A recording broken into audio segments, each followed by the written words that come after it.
Good morning. I'm Ward 1 Councilmember Brianne Nadeau, the Chair of the Committee on Public Works and Operations. Today is Thursday, November 6th, 2025, and I'm calling to order this meeting of the Committee on Public Works and Operations to conduct a hearing on PR 26-229 and B 26-249. The time is 9:35 a.m. Today we'll consider two bills. PR 26-229, the Commission on Fashion Arts and Events, Tiara Brewer Confirmation Resolution of 2025, and the Nonprofit Services Preservation Amendment Act of 2025. First, PR 26-2029 would reappoint Ms. Brewer as a voting member of the Commission on Fashion Arts and Events for a term to end April 15th, 2029. The Commission on Fashion Arts and Events was established in 2008 to promote the fashion and beauty industry in the nation's capital. The Commission's purpose is to advise the mayor, the council, and the public on the views and needs of the fashion and beauty industry. The Commission consists of 15 members, 8 of whom are nominated by the mayor and subject to the advice and consent of the council, and the remaining 7 are non-voting members from various district agencies and organizations. Appointed members must be residents of the District of Columbia and serve 4-year terms. Ms. Brewer has over 10 years of fashion, retail, and corporate experiences. Throughout her career, she has styled high-profile individuals and worked for several Fortune 500 corporations, sharing her expertise in buying, branding, wardrobe styling, merchandising, and management. In her current role, Ms. Brewer provides oversight and supervision to over 3,000 global products and projects. She's worked with several nonprofits and government agencies to support DC families such as Yay Me, Safe Passage, and the National Association for the Advancement of Returning Citizens.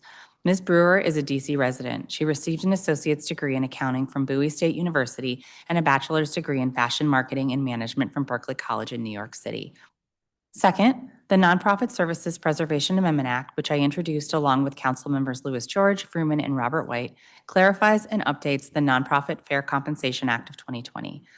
This bill would ensure that nonprofit organizations partnering with the district government are fairly and consistently reimbursed for the full cost of delivering vital services in our communities. This bill clarifies that funding for indirect costs supplement rather than supplant direct funding for services as was intended in the original law. It increases the minimum indirect cost rates for nonprofits from 10% to 15%, matching the federal rate that went into effect in October 24, and includes provisions to improve transparency and implementation, such as requiring clearer, standardized contract language, regulations and guidance for agencies and grantees, and staff training on compliance.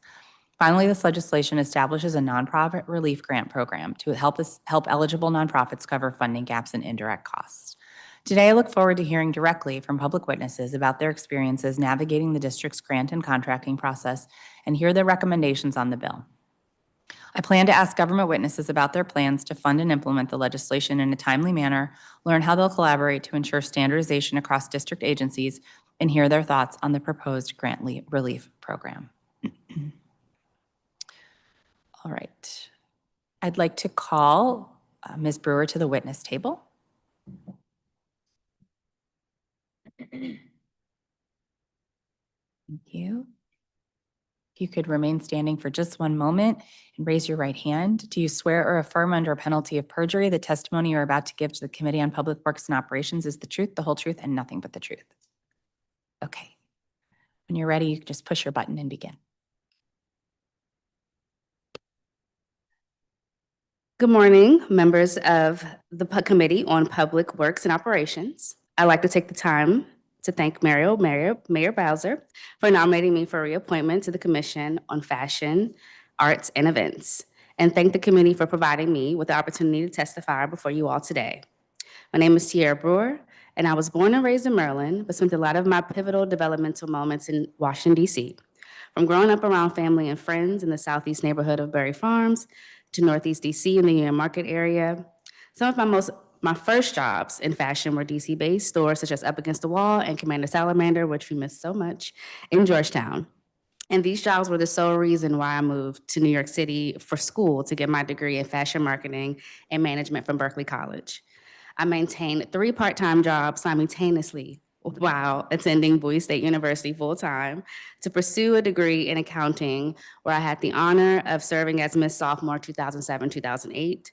After numerous encounters battling clothing boosters and unsafe working conditions in Georgetown, DC retail, I decided to take my talents to New York City where I could further my advancement and knowledge of the fashion industry outside of just working retail.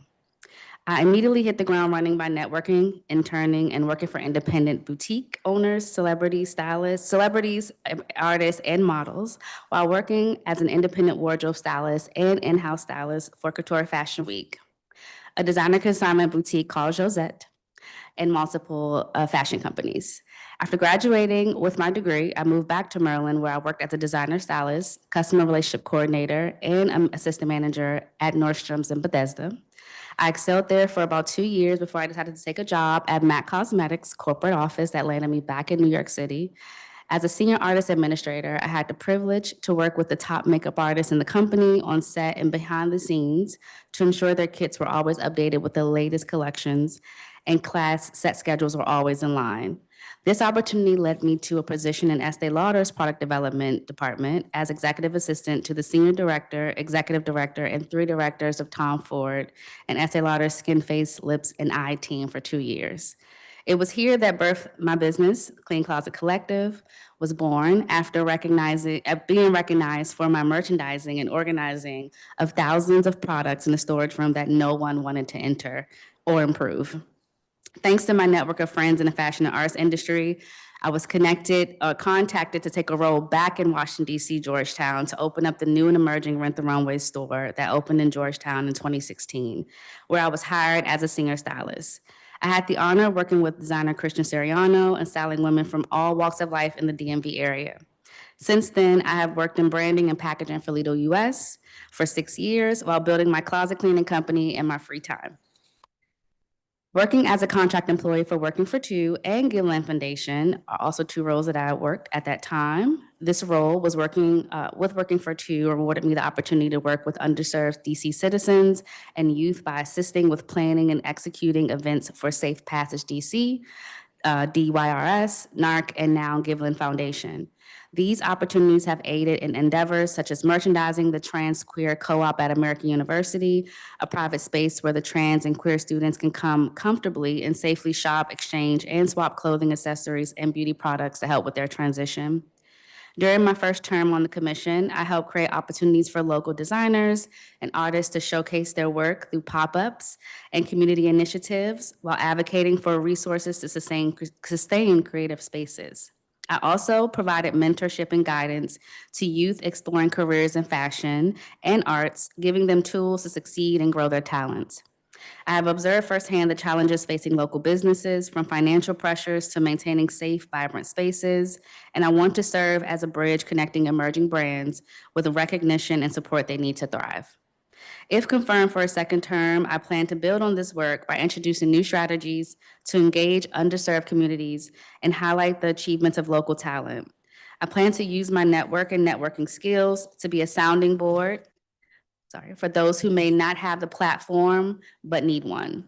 I additionally come with a list of ideas and plans to enhance the experience of Washingtonians who support and patronize the talents and spaces that we already have available here in the city.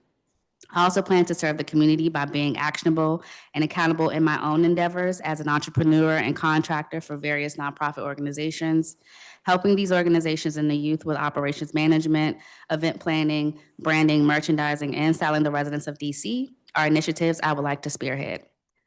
Providing creative outlets and opportunities for troubled individuals who are passionate and want to get into fashion, arts, and events scene, possibly, and off the streets to provide alternatives. I will also continue to advocate for initiatives that provide mentorship, safe spaces, and creative outlets for youth and underserved residents by highlighting success and providing actionable support. I hope to inspire confidence in DC as a city where talent can grow and flourish. Thank you for considering my nomination to the commission, and I'm happy to answer any questions that you may have. Thank you very much for your testimony. We do have some standard questions. Are you a resident of the District of Columbia? And if so, in which ward of the district do you reside? Yes, I am a resident of Ward 8. Are you an officer or director, either nonprofit or for-profit, which is doing business, of organization which is doing business with the DC government? No. Do you or does anyone in your immediate family hold an ownership interest in any firm that is now or has ever done business with the District of Columbia? No. Are you currently a member of any board or commission connected with the DC government? No. Do you have any outstanding liability for any taxes, fees, or other payments to the district, federal or other state or local governments, either contested or uncontested? No. Have you ever been investigated, disciplined, or cited for a breach of ethics for unprofessional conduct? No. Have you ever been the subject of a disciplinary complaint to any court, administrative agency, professional association, disciplinary committee, or other professional group? No. Have you ever been investigated, arrested, charged, or convicted, including pleas of guilty or nolo contendere by any state, federal, or law enforcement authority for any violation of any federal, state, county, or municipal law other than a minor traffic offense? No. Why do you want to serve on the commission? I would like to just have my hand and my efforts put in place in a way that I can actually do something. I just want to be helpful. I want to help any way I can. The commission is a great way to start that effort. Just seeing the things that are going around, I just want to be a sounding board some way, somehow, just to help out. You testified that you help create opportunities for local designers and artists to showcase their work during your first term on the commission. Can you say more about that? Yes, absolutely. So I do work with, I was a manager at Lip Lab, but I also just still keep my networks open for different people that I know just in passing. I am working with a young lady. I want to say her brand is called Dasani, but she is a young lady who I met working at Lip Lab, and I've been helping her with just mentoring her with like going back to school for fashion. She just recently came back from school in London, and now she's back here. She's been coming to some of the meetings, the CFA meetings, just to network and talk more about her brand. So I've been helping her, and she has a very famous boyfriend in the area. His name is Malik Dope. So I've been talking to her and helping her mentor him to get him dressed for shows and different things that are local and international. So I've been helping her as one of the examples. That's cool. Thank you. You also testified that if confirmed for a second term, you plan to build on your existing work by introducing new strategies to engage underserved communities and local talent. How do you plan to do that? So I have some ideas for different events that I would like to do, and I've been talking to the board about that. One is helping people who have these great ideas and companies actually bridge the gap with those and people who can help them actually establish a business.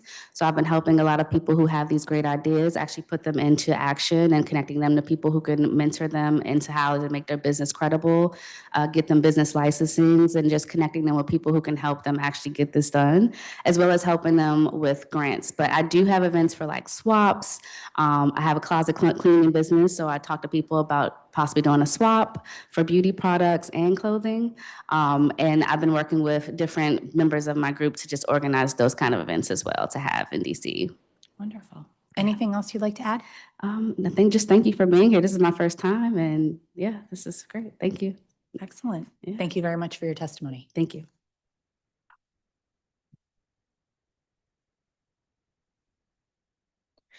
We'll now move on to the portion of the hearing focused on B26-249. Just some logistics for our public witnesses. We are in person and on Zoom and on channel 13, I believe, as well as being live broadcast at briannecanedo.com/live. All witnesses testifying on behalf of an organization will be given 5 minutes for testimony. For organizations with multiple witnesses testifying, only one will receive 5 minutes. All other witnesses will be given 3 minutes for testimony. In order to ensure we hear from all members of the public, I ask that witnesses stick to their allotted time. When we call you in the Zoom, you will receive an invitation to join the panel. Please accept that. Then you'll have control of your microphone and video. If I call you in the room, please make your way to the witness table. All right. Our first panel includes Joanna Blotner, Director of Government Affairs, DC Action. Kelly Sweeney McShane, President and CEO, Community of Hope. Amanda Leah, Spur Local. And Iris Jacob, Director of the Coalition for Nonprofit Equity.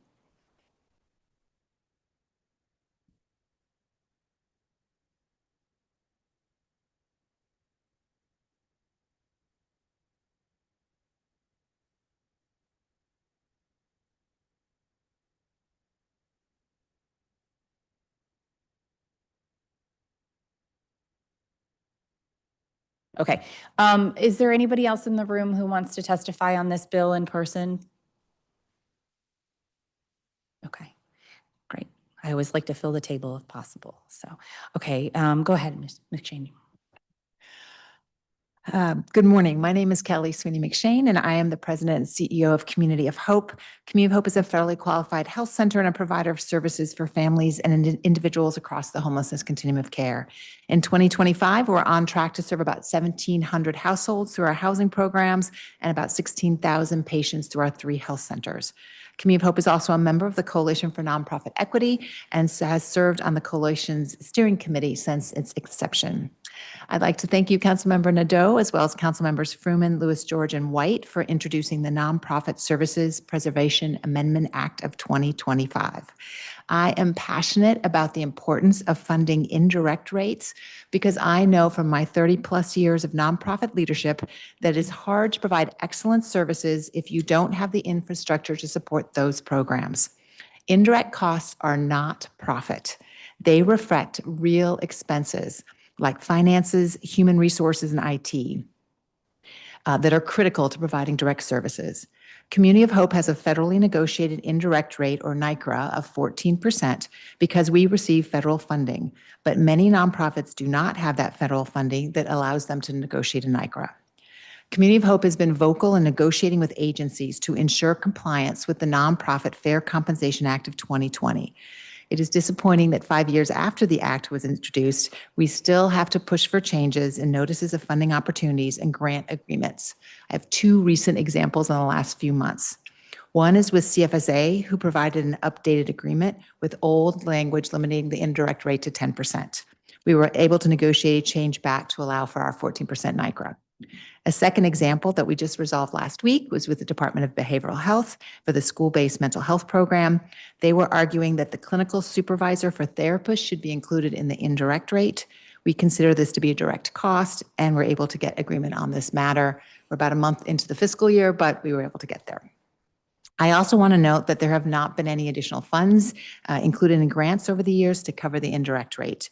And we are seeing reductions in many of our current agreements, including with the Department of Human Services. We are being asked to do the same or more with less total funding. At a time when budgets are tightening and the need for services is increasing, it is more important than ever that nonprofits are being paid for the true costs of their work. The Nonprofit Services Preservation Act is a key step to ensuring that nonprofits can remain whole, provide high-quality services, and meet the demands of the moment that we are facing. This proposed act is a crucial piece of legislation that aims to update existing nonprofit compensation laws to ensure that nonprofits partnering with the district receive fair and consistent reimbursement for the services they provide. It addresses the really important need for increased transparency and compliance, for standardized contract language for agencies, as well as the meeting financial challenges through the minimum 15% rate and a nonprofit relief grant. Thank you for the opportunity to provide testimony today, and I'm available to answer any questions. Good morning. Good morning, Chairperson Nadeau and members of the council. My name is Iris Jacob, and I serve as the director of the Coalition for Nonprofit Equity. I first moved to DC in my early 20s and landed a full-time job with a local nonprofit doing HIV and AIDS prevention. I was bursting with excitement, hope, and a desire to make a difference, not just for myself, but for the city I chose to call home. My first paycheck brought a fast lesson. My work, as necessary and urgent as it was, did not give me enough to actually live and grow here. This was not only my story alone. Everywhere I looked, I met other nonprofit workers hustling to pay rent and uprooted by rising costs while doing jobs that ask everything emotionally, mentally, and spiritually from us. This is the story of so many who keep the heart of DC beating. Nonprofits are shoulder to shoulder with people in the city fighting for survival amid government restrictions, over-policing, and displacement. While programs like DC Healthcare Alliance and SNAP get whittled down, it's nonprofits racing to make sure families can eat, have shelter, and know that someone cares about their well-being. When the government steps back, nonprofits step in, whether it be feeding neighbors, showing up after violence, giving legal support, or simply helping someone get from one day to the next. Behind the scenes, it is Black women who are primarily holding up this sector, making up nearly 70% of our nonprofit workforce. Nonprofits are DC's second largest employer, anchoring our neighborhoods and touching every single ward. But too often, the people and organizations doing this lifeline work are left out in the cold, underfunded, facing complicated contracts, and running on less and less each year just to keep the lights on for DC's most vulnerable. You may have heard, you may have already heard, some opponents to this bill claim that increasing the minimum indirect cost rate to 15% puts an unfair new burden on the budget and could even threaten direct services. In reality, this bill's increase simply aligns DC with the federal de minimis rate. This is not a radical new standard, it's long overdue. The research actually shows that financially healthy nonprofits operate with an indirect cost rate closer to 30%. What we're asking for is the bare minimum. MacArthur Foundation's analysis of over 130,000 nonprofits found a 29% indirect cost rate is a true sustainability benchmark. The Ford Foundation moved its own indirect rate up to 25% in 2023 because it recognizes the real cost of high quality work. DC is still coming up short compared to what these national leaders already know. The Nonprofit Preservation Act of 2025 is imperative for nonprofits in DC by guaranteeing a minimum indirect cost rate, making contracting more transparent, and creating emergency grants. This bill provides organizations a real shot at sustainability, not just survival. It brings DC into alignment with federal best practices and recognizes that nonprofit workers deserve not just gratitude, but respect, dignity, and fair treatment. Thank you for listening and for your commitment to real equity. DC's nonprofits are ready to keep showing up with solutions, hope, and action as long as the resources are there for us to stay and do the work. I'm also here for questions. Good morning, council member. I am Amanda. I'm a DC resident. I'm a local nonprofit worker. I am a member of the Coalition for Nonprofit Equity, and I'm a staff member at Spur Local, which is a local nonprofit network of more than 500 community-based organizations here in the DMV region.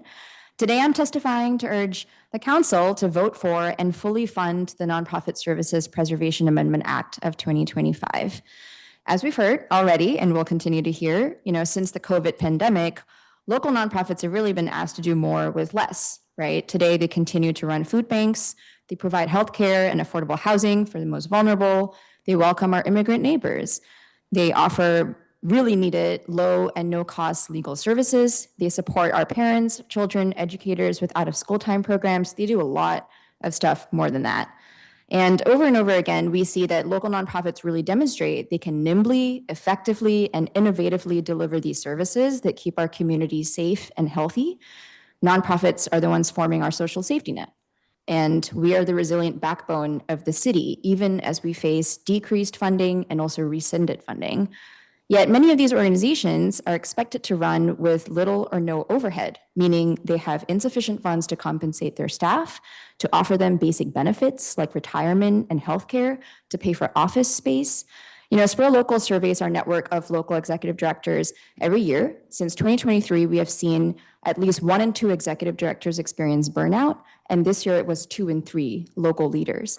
And the voluntary turnover rate for this sector is higher than the industry average. So many people are being deterred from entering this field. And if we let our local talent burn out and leave the sector, it would be to the city's long-term detriment.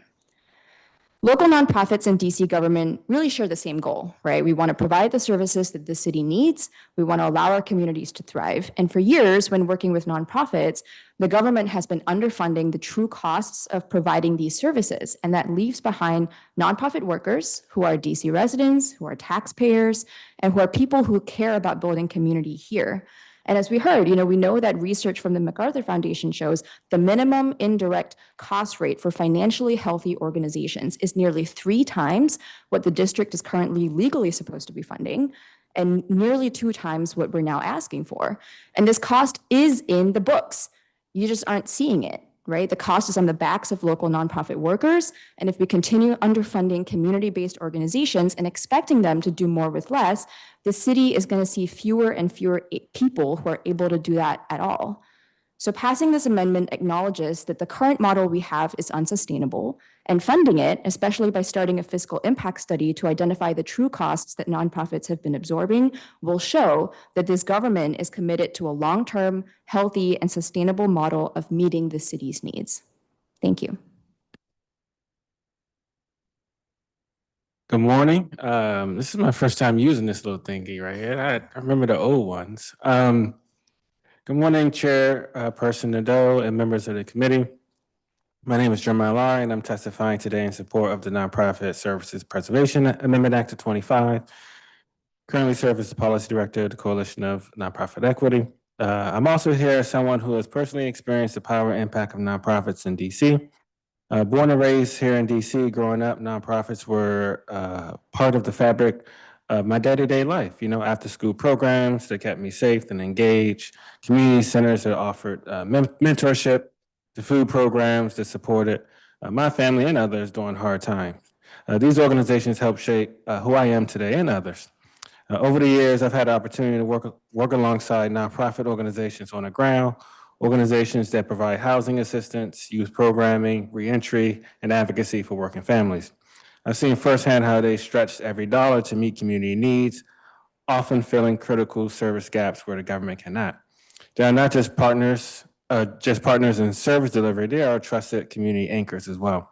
Unfortunately, as we know, too often these same organizations are forced to operate under contracts and grants that don't fully cover their costs. Many are expected to deliver essential city services without fair and consistent indirect cost reimbursement or clear guidance from agencies. The result is burnout, fiscal instability, even closures of programs that DC residents rely on daily. That's why this legislation is so important. This legislation takes meaningful steps to correct these systemic inequalities by raising the de minimis indirect cost rate to align with federal standards, requiring transparency, consistency in contracting, and providing grant relief for organizations facing funding gaps. These reforms will help ensure that nonprofits are treated as true partners in serving our cities, not just afterthought in the budget process. Passing this bill is not just a technical fix, it's as we all stated, a matter of fairness, sustainability, and respect for people who show up in our community every single day. Nonprofits represent the heart of the district's social safety net, and their survival directly impacts the health, safety, and opportunity for every resident. I urge the council to pass this piece of legislation and fully implement its provisions in partnership with the nonprofit community. Together, we can build a more equitable, transparent, sustainable relationship between the government and organizations that serve neighbors. And I think I just want to say quickly, council member, you know this very well that there's plenty of amazing nonprofit organizations in Ward 1. You know, I've worked for maybe a few of them myself over the last few years. A lot of amazing nonprofit leaders, founders, workers, and we, you know, on the ground, I'm pretty sure you hear on the ground every day, not just in Ward 1, but throughout the city, you know, folks, they want to work for nonprofit organizations, but, you know, sometimes we hear consistently, we hear the same things like, you know, I'm going to work for this organization, but I know I'm going to be underpaid. I'm not going to be paid well. I know I've been working for this nonprofit organization that serves hundreds of residents in DC, but I know the organization that I work for, nonprofit organization I work for, I love it. I love the people I work with, but I know this instability. I don't know whether or not the organization is going to last day to day, you know, and that really sucks for the you know, the board, the founders, the workers, and also the communities that they serve. You know, the instability, and so sometimes, you know, working for a nonprofit, it's a gamble for a lot of people. You know, you got to take a gamble to serve DC residents. And I think that's just unfortunate, especially in this time right now, you know, where they're doing so much work where the federal government isn't really stepping up to do its part. So that's all I wanted to say. Thank you so much. Thank you very much. Okay, so Ms. McShane, you mentioned that even 5 years after passage of the Nonprofit Fair Compensation Act, you're still having to negotiate with agencies like CFSA and DBH to fix outdated or incorrect contract language. In your view, what's driving that inconsistency? I feel like the contract people haven't known the legislation. And I think back to the standardized language, and that's a problem. Like they should know it at this point. And when we write back and say, here's the legislation and here's what it's saying, then they'll sort of step back and take a look at it. But that is dependent then on the nonprofit to read it carefully, to understand it, to push back, to risk potentially not getting a contract or a grant in order to leverage it. And again, we have a federally negotiated rate. So I've got a document. I can say, here it is from the federal government. We get it because we're funded through HHS. If you don't have that federally negotiated rate, then that also creates more barriers for organizations that don't have that federal rate already in place. Can you tell me more about what negotiating with agencies such as CFSA looks like? I mean, it tends to be sort of emails back and forth. We read the contract, here's the legislation, it needs to say this, or it said the correct language in the last agreement, and now you're updating it and you removed it and you need to put it back and forth. So I think it has gotten a little easier than when this was introduced in 2020, but we're still having to do it on a regular basis with multiple. How long does multiple that agents. take? It depends. It can take a couple of weeks. I think DBH, we probably started in September and we got agreement. I think I just signed the contract yesterday for this fiscal year. CFSA was fairly quick. So, but again, we already started the work October 1st while we're kind of hanging out there waiting to finalize these. What kind of resources or staff capacity do you have to put towards getting this done? Oh, yeah. So back to the indirect rate, right? So my finance team is reviewing it, the contract team, our program staff are looking at it. I sometimes have to get involved. So those are, again, real costs that are covered by this indirect. Again, it's not profit. It's real what it takes to do a good job and to be able to fully implement these agreements. There's high reporting requirements on a lot of these agreements that aren't covered in direct services. DC Health has monthly reports and quarterly reports. So, there's a lot of work that needs to be covered through this infrastructure and these indirect rates. You also said that your, is it NICRA, N-I-C-R-A, NICRA, is 14%. Do you find that sufficient to cover your indirect costs? So again, it's based on actual costs. Oh, okay. So we submit our audits, we go back and forth, and that's what it is. Now, we are also careful to try to live within it. I'm having internal conversations about the 15%. What do we do with that? So I'd always love a little bit more. But we're also, again, we try to be careful, and we renegotiate, I think, every 3 years.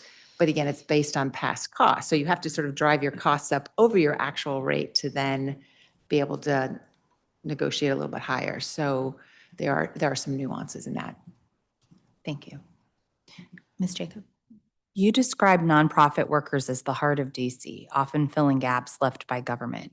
What message does it send to those workers when agencies refuse to fund the true cost of their labor? That's such an intense question. It's to me, this is a racial justice issue, right? And it's not hidden on me, like this fact of, which to me was actually very surprising, that nearly 70% of nonprofit workers are Black women.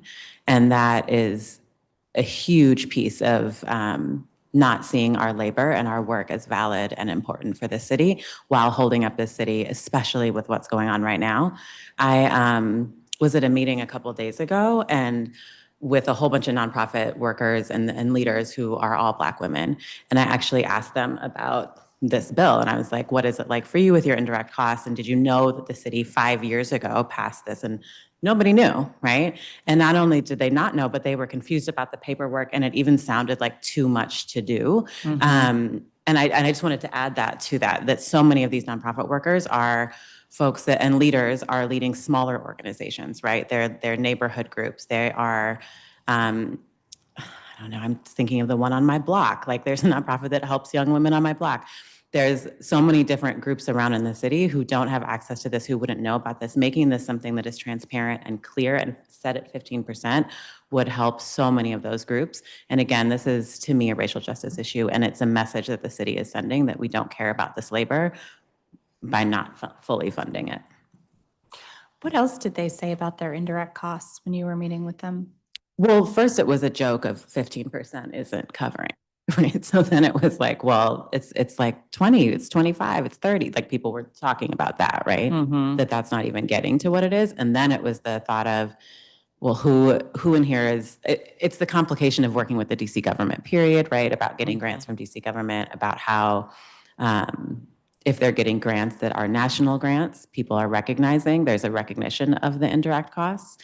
There's, and it often, what it seemed like from the group was that folks were less interested in going to the DC government for support, even though they're holding the people of DC so closely.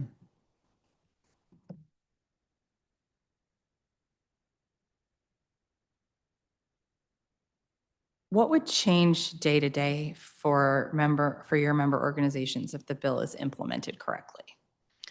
I think I'd love to hear from more of the organizations about what would change, but from those small groups, I think that there would be, I think it's closer. Like, I don't want to act like this bill solves all of the things, but it's getting folks closer. And I think it would help with the confusion in paperwork, the trying to prove at this point, the 10%, from what I understand, you all can correct me, the 10% is there, but in order to get access to the 15, you have to do a lot of proving. You have to do the paperwork, you have to do exactly what was said, and folks don't have the space or time for that, or the understanding of it, right? And so having that already there would be a huge marker of just actually getting more funds. And then hopefully we can come back next year and push it up a little more, keep going. Well, now we can hear from one of our smaller orgs. Okay, so you mentioned that 2 in 3 local nonprofit leaders report burnout. What does burnout look like in practice for those organizations? Burnout can look like a lot of different things, but I think one of the common factors is, especially in small local nonprofits, like all of the nonprofits in our network have budgets below $4 million. Half of the nonprofits in our network don't have development or fundraising staff directly. And so a lot of the times when people burn out, they leave the sector entirely. They go to the for-profit sector, they go somewhere else. And that leaves a huge loss of talent, of knowledge, of infrastructure building for the long term.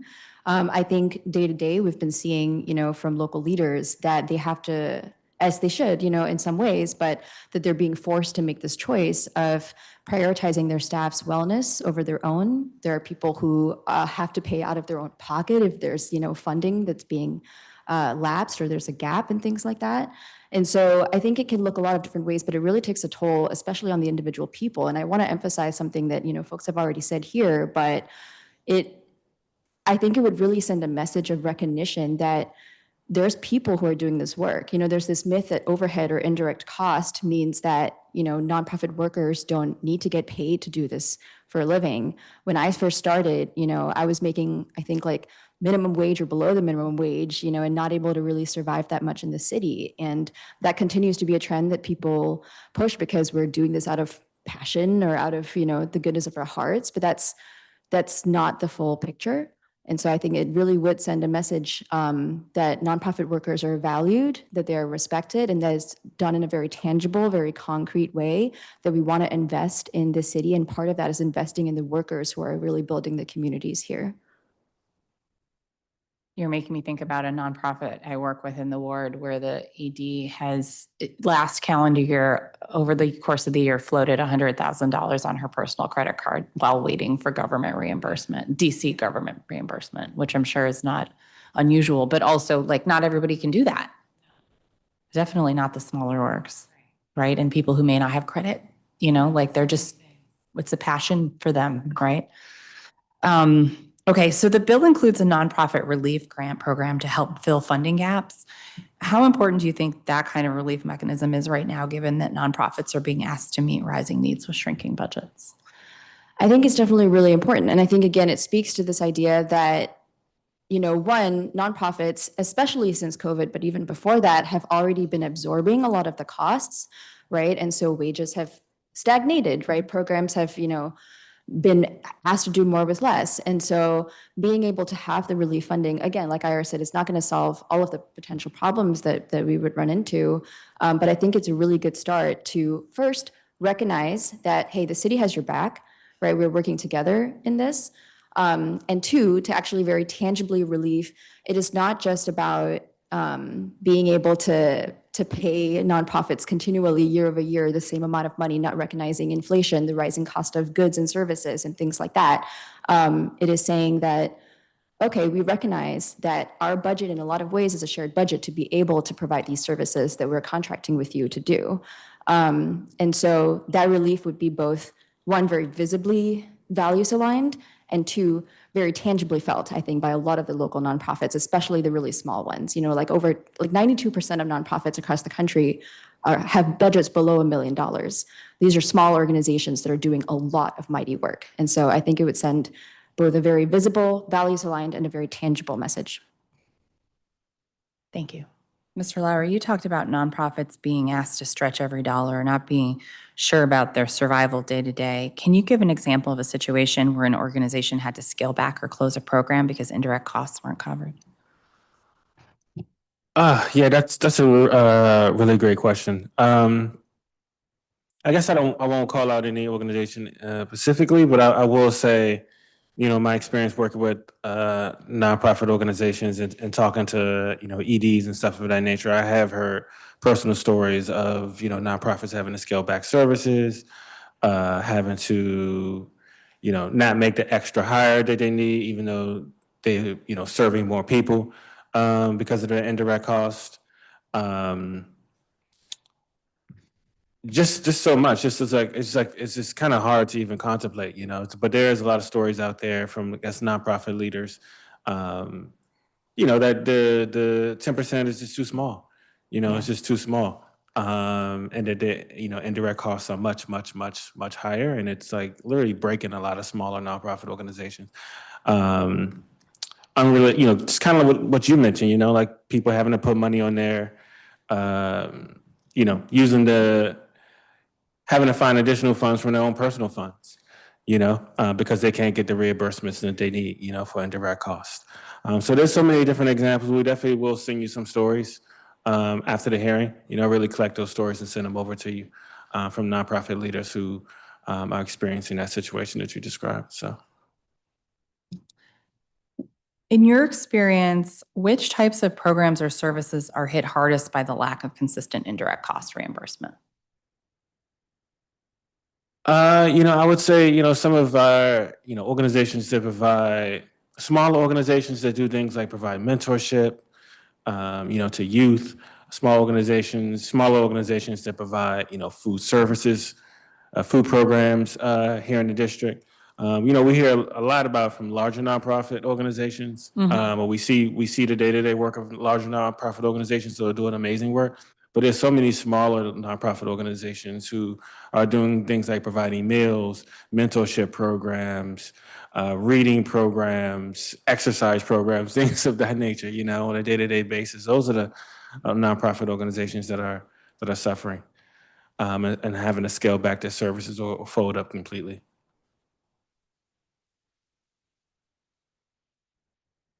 You mentioned unclear guidance from agencies. How do nonprofits typically learn what their indirect cost options are now? I suppose anyone could answer this.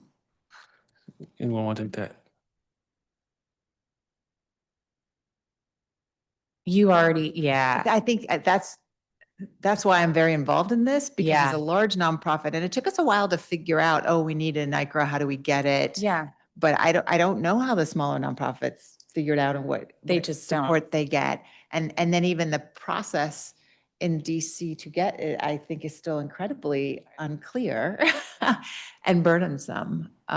So back to, is it worth the effort? And are you going to get it or not when you've got all these other priorities to do? Okay, I mean, that was the answer Amanda needed, so. But okay, so you had that gathering with the small nonprofits, and a lot of them didn't know or felt like it was too much work. How many of the organizations that didn't know about it were like long established? Sorry. Long established organizations, like they're not new, they've been around a while. Yeah, I would say that the groups that were in that space have all probably been around for like at least 5 years. Yeah. Yeah. The whole time. Yeah. I mean, and they were like, what? What are you talking about? And it wasn't like when the grant language came down, the grant managers from the agency said, by the way, do you have a federally negotiated rate? Because if so, we should talk about that. Yeah. No, Yeah. that's not happening. And I also wanted to mention that it's about the who has that information, who's holding that information, right? Yeah. So I'm in a space with all of these Black women. There's not a mentor or someone that's coming that's saying, these are the ways that you do this. This is how you run this organization. Most of those folks who are running those organizations are doing so because they felt drawn to that work, not because they knew the ins and outs of how to run a nonprofit. Yeah. And so they're doing that work. And then the last thing I wanted to jump in and say is that a lot of the folks who are working in the nonprofit are the same, look the same as the folks that they're serving. And so as they are making those cuts, it becomes incredibly difficult for the nonprofits to figure out if they are cutting staff hours, if they're going to hurt their staff members, or if they're going to have to hurt community. And it's a completely impossible thing to figure out. Impossible, Yeah. especially in situations where, for example, you've hired, peer outreach workers, right? Yeah. Like it's one step removed. Right. Yeah, absolutely. So can I give one other example? And I'd have to remember when, but certainly in the last 5 years, where notice of funding grant competitions come out. And it says in the requirements, 10%. Mm-hmm. And so if you're applying, do you say, well, I'm going to put in my 15%, which means you might get rejected and not get funded? Or do you say, okay, I'll go with the 10% and then try to negotiate after you get awarded the funding, right? So it's both on the grant announcements, the competitive, as well as on the contracts. And that puts, if you're new and trying to get new money, You're not going to fight. and there have been times where I've said, hey, this is wrong. They're like, okay, you can put it in, but I don't think they changed the grant announcement to correct the language, to say everybody else who doesn't know this can put it in. And I can dig back, but Yeah. those are the kinds of things that there isn't transparency, and it's still not where it needs to be. Okay, but also what about consistency? Because you apply for grants from across different agencies, Oh, every agency is different. right? So who's in charge? Like in our government, who is responsible for implementing this law on the grant side? Because we know who does it on the contract side, right? That's OCP. But is there anyone in government that is like, okay, I need to make sure all our grant language is consistent across agencies? I don't know the answer, other than I believe that it's different by agency. Yeah. So that would be a question. Okay. Okay, we're good? Okay. Thank you to this panel. We appreciate your testimony. Okay. We're going to call a bunch of virtual witnesses. So Ariel, you can go ahead and start promoting people, and also Joanna Blattner in person. Okay, so our virtual witnesses include Michael Campbell, Debbie Shore, Executive Director of Sasha Bruce Youth Work, Niels Ribeiro Yamofio, Executive Director of Lift DC, Kevin Bryant, Director of Business Development and Asset Management at UPO, and Betty Gentle, Senior Director, Advocacy and Public Policy at So Others Might Eat. As folks are being promoted, we'll go ahead and start in the room with Joanna Blattner when you are ready.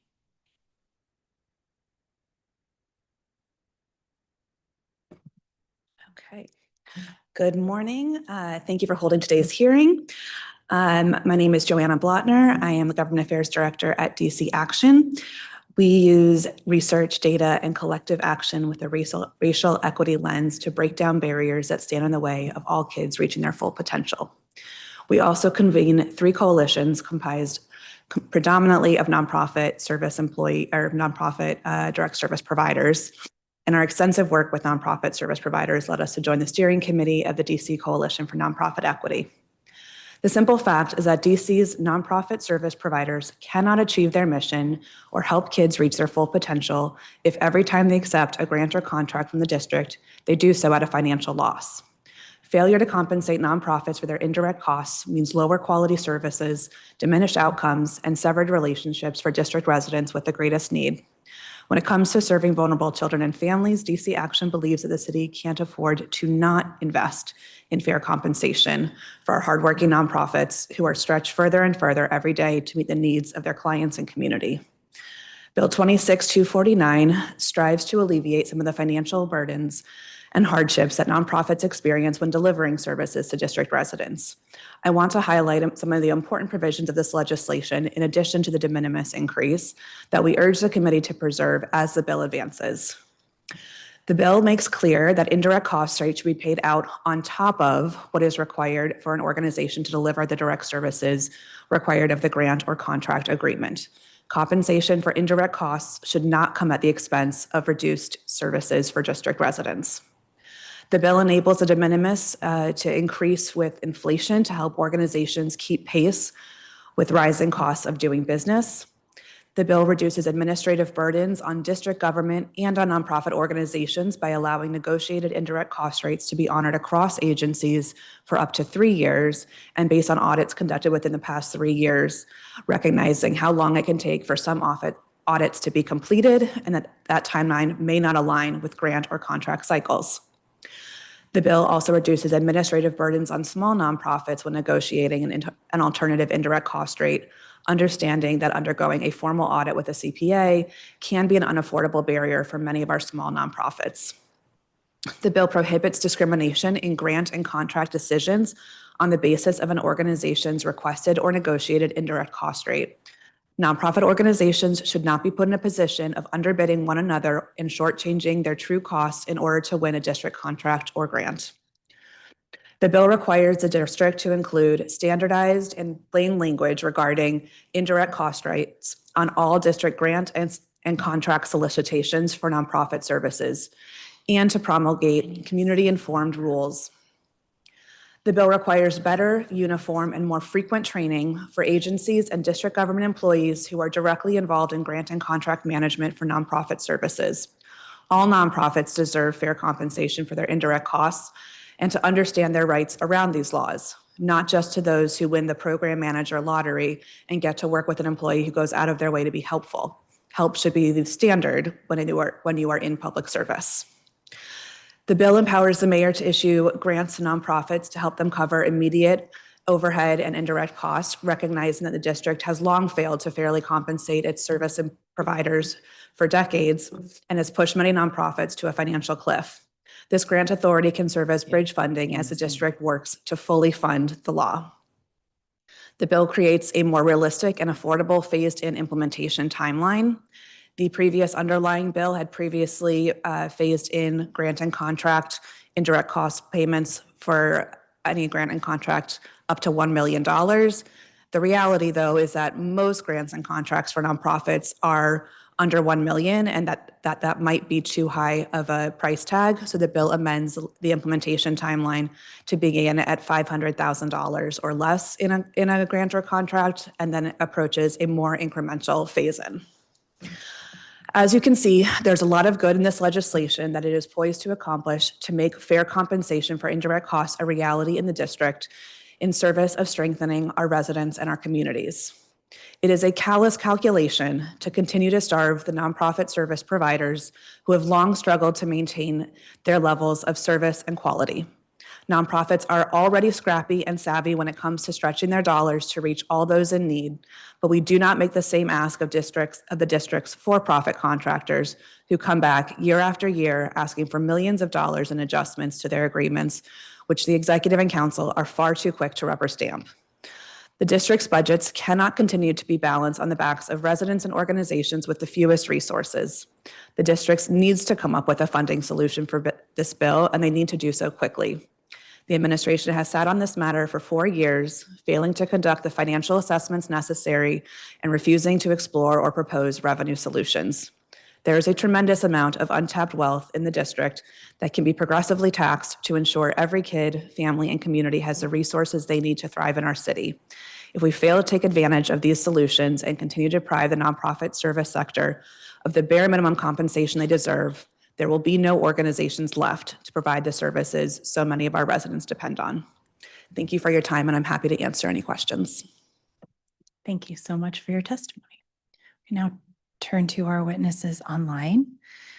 Okay, starting with Niels Ribeiro Yamofio. All right. Good morning, Chairperson Nadeau and members of the committee. My name is Niels Ribeiro Yamofio, and I serve as the Executive Director of Lift DC, part of a national organization working to break the cycle of poverty by investing in parents. I'm also the author of From Vision to Reality, a book that helps emerging leaders navigate the process of starting and operating a nonprofit organization. I'm here today to express my strong support of Bill 260249, the Nonprofit Service Preservation Amendment Act of 2025. I've spent my entire career in the nonprofit sector, working alongside families and community partners to address issues like hunger, educational equity, safety, and economic mobility. While our work is deeply impactful, the resources to deliver on our missions are often finite and unnecessarily restrictive. Right now, frontline organizations like LIFT are being called to support families at unprecedented levels. Yet at the same time, I'm watching too many of my colleagues close their doors, lay off dedicated staff, or leave the sector altogether. The fight for economic mobility has only grown harder, and we have fewer soldiers left in the fight. The Nonprofit Service Preservation Act is a meaningful and timely step to ensure that organizations can continue to meet this moment.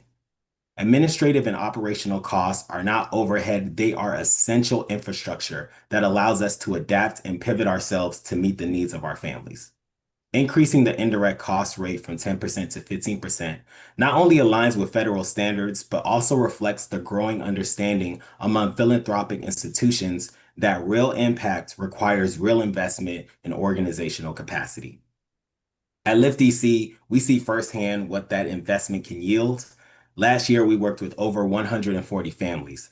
90% of our members improved in their finances, and 90% made measurable progress in their income and educational goals. On average, our members increased their annual income by over $20,000. Those outcomes are only possible because of the staff, system, and supports behind the scenes, the very areas that this bill acknowledges and protects. Thank you for your time and for recognizing the critical role nonprofits play in the well-being and stability of DC families. I urge you to pass this legislation and continue strengthening the ecosystem that supports our communities every day. Thank you so much for your testimony. Kevin Bryant? Yes. Good morning, Chairman Nadeau and other members of the committee. Thank you for the opportunity to testify. I'm Kevin Bryant, and I am the Director of Business Development and Asset Management at the United Point Planning Organization. UPO is the district's sole community action agency and has been working in DC since 1962 to improve the economic security of DC residents with low incomes. I'm here to express UPO's strong support for the Nonprofit Services Preservation Amendment Act. UPO provides numerous services through grants issued by various district agencies. We find that the district's de minimis indirect cost rate of 10% is too low to meet the indirect expenses, forcing nonprofits to either shortchange administrative oversight expenses or limit actual program services. UPO receives grants from both federal and DC government agencies. We have an approved federally negotiated indirect cost rate, NICRA, of 16.5% through DOL. Some district grant opportunities with maximum award amounts include the fingerprint of federal funding. In those cases, some agencies impose the 10% de minimis rate in their RFAs, even if an organization has a NICRA. Post-award, applicants have the opportunity to seek approval of their NICRA rate, but this does not result in a change of the award amount, which means the higher indirect cost rate requires reducing program costs to make up the difference. Reducing program expenses to accommodate a 10% indirect cost rate places an extraordinary burden on organizations to use time and resources to find ways to substantially leverage or to eliminate some critical components of their program designs. When we reduce budgets at the program development stage to accommodate an imposed de minimis rate of 10%, eventually district residents feel the brunt. This means that UPO may forego securing contracts for critical programmatic services because we cannot make the numbers work. It also means we delay or freeze hiring of administrative and programmatic staff, forego professional development for UPO staff members, reduce program participants' incentives, and cut supplies in other essential areas. We also find that the district imposed indirect rate varies from agency to agency, and the rules often lack transparency and consistency. Therefore, we support the Act for several reasons. First, we support raising the minimum indirect rate from 10% to 15% to match the federally mandated de minimis rate. As noted, UPO's NICA rate is 16.5%, and it has been as high as nearly 18% in the past. Yet, our existing 21st Century Grant through OSSI imposes an 8% indirect cost rate, well below the district's de minimis rate, representing a total shortfall of our NICRA of nearly $100,000 over a 5-year time period. District direct and pass-through grants represent 60% of our $40 million budget. A 15% de minimis indirect rate would still not meet all of our costs, but it would make it much more likely for UPO to continue to provide high-quality services. Secondly, an increase in indirect rates must be real. When the Nonprofit Services Act was initially adopted, the DC CFO did not estimate a cost, and the district did not appropriate any funding to allow agencies to maintain base grants amounts and a higher indirect rate. In essence, grants and contract amounts stayed the same, so that any use of a higher indirect cost rate required a dollar for dollar reduction in program services.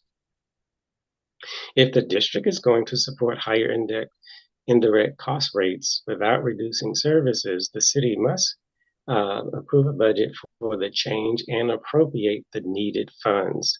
This time around, we urge that the DC CFO to estimate the cost of increasing grant and contract indirect cost rates, and we encourage the mayor and city council to fund these increases. Thirdly, we support the bill's call to enhance provisions to improve transparency and implementation, such as requiring clearer, standardized grant application and contract language, regulations and guidance for agencies and grantees, and agency training. Training could include understanding of OMB requirements of pass-through entities honoring NICRAs, including of language in grant and contract announcements that convey acceptance of NICRAs, and consistency in indirect rate calculation on direct expenses. The lack of consistency, not recognizing NICRAs and RFAs, and transparency across agency adds substantially to nonprofit administrative and financial burdens. Taking steps to amend rules. With that, I will conclude. Mr. Bryant. Thank you for the opportunity. Yes. So sorry, could you just summarize the rest of your testimony because we're about a minute over time? Okay. Thank you. The lack of consistency, not to recognize NICRAs and RFAs, and transparency across agency adds substantially to a nonprofit's administrative and financial burden. Thank you for the opportunity to testify, and I'm happy to take any questions. Thank you so much. Ms. Gentle. Greetings, Chairperson Nadeau and members of the committee. Thank you for the opportunity to testify today in strong and enthusiastic support of the Nonprofit Services Preservation Amendment Act of 2025. My name is Betty Gentle, and I serve as the Senior Director of Advocacy and Public Policy for SUM Incorporated, a DC nonprofit organization that has worked for over 50 years to break the cycles of poverty and homelessness by providing essential services, deeply affordable housing, and pathways to long-term stability for our most marginalized neighbors. SUM is a proud member of numerous coalitions and partnerships advancing quality care and affordable DC for residents of all incomes and equitable opportunities for all to thrive, including the Fair Budget Coalition, the DC Primary Care Association, and the DC Behavioral Health Association. We're also a founding steering committee member of the Coalition for Nonprofit Equity, where we advocate for the district's nonprofit sector, its dedicated workforce, and the communities we collectively serve with care and commitment. Nonprofits like SUM do more than provide services. We are part of the infrastructure that hold DC's safety net together. Every day we work to ensure that systems function more effectively and with greater fairness for our residents, clients, students, and neighbors. When people have what they need to stabilize and thrive, our communities are healthier and safer, and our economy is stronger.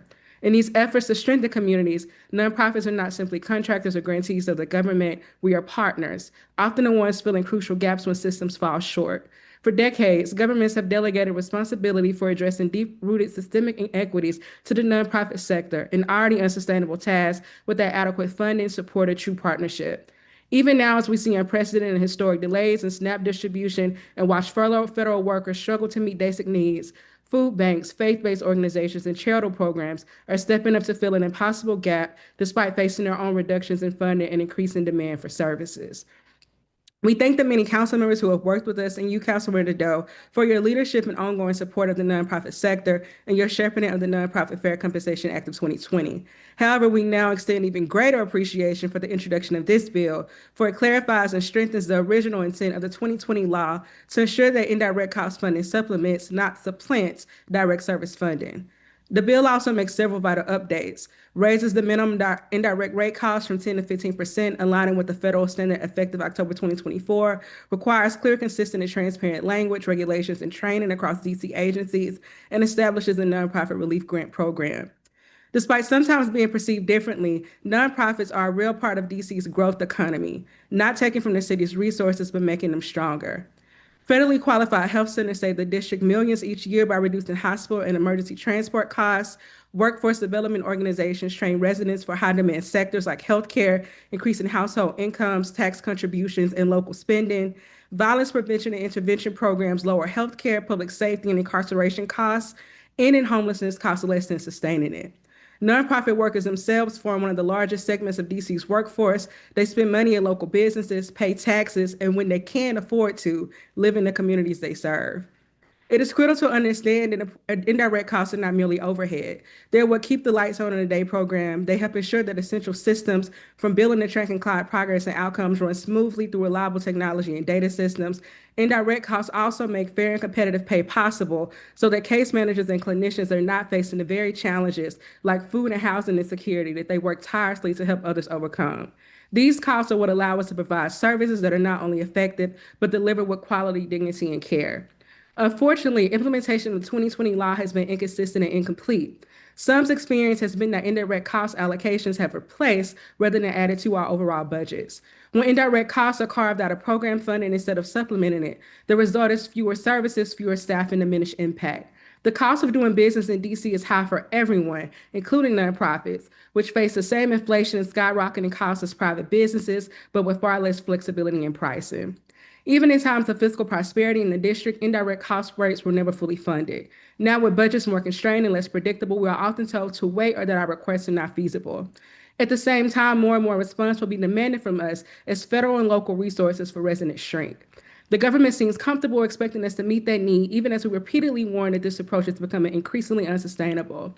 If the nonprofits testifying today and all those CNE represents are to continue serving the district's residents effectively while retaining staff, maintaining programs, and ensuring the quality of services that residents deserve, the sector must be treated equitably as a true partner to government, business, and philanthropy. That means fair and sustainable compensation for nonprofit staff and full funding for the essential services we provide. Thank you for your consideration, your support, and for the opportunity to testify.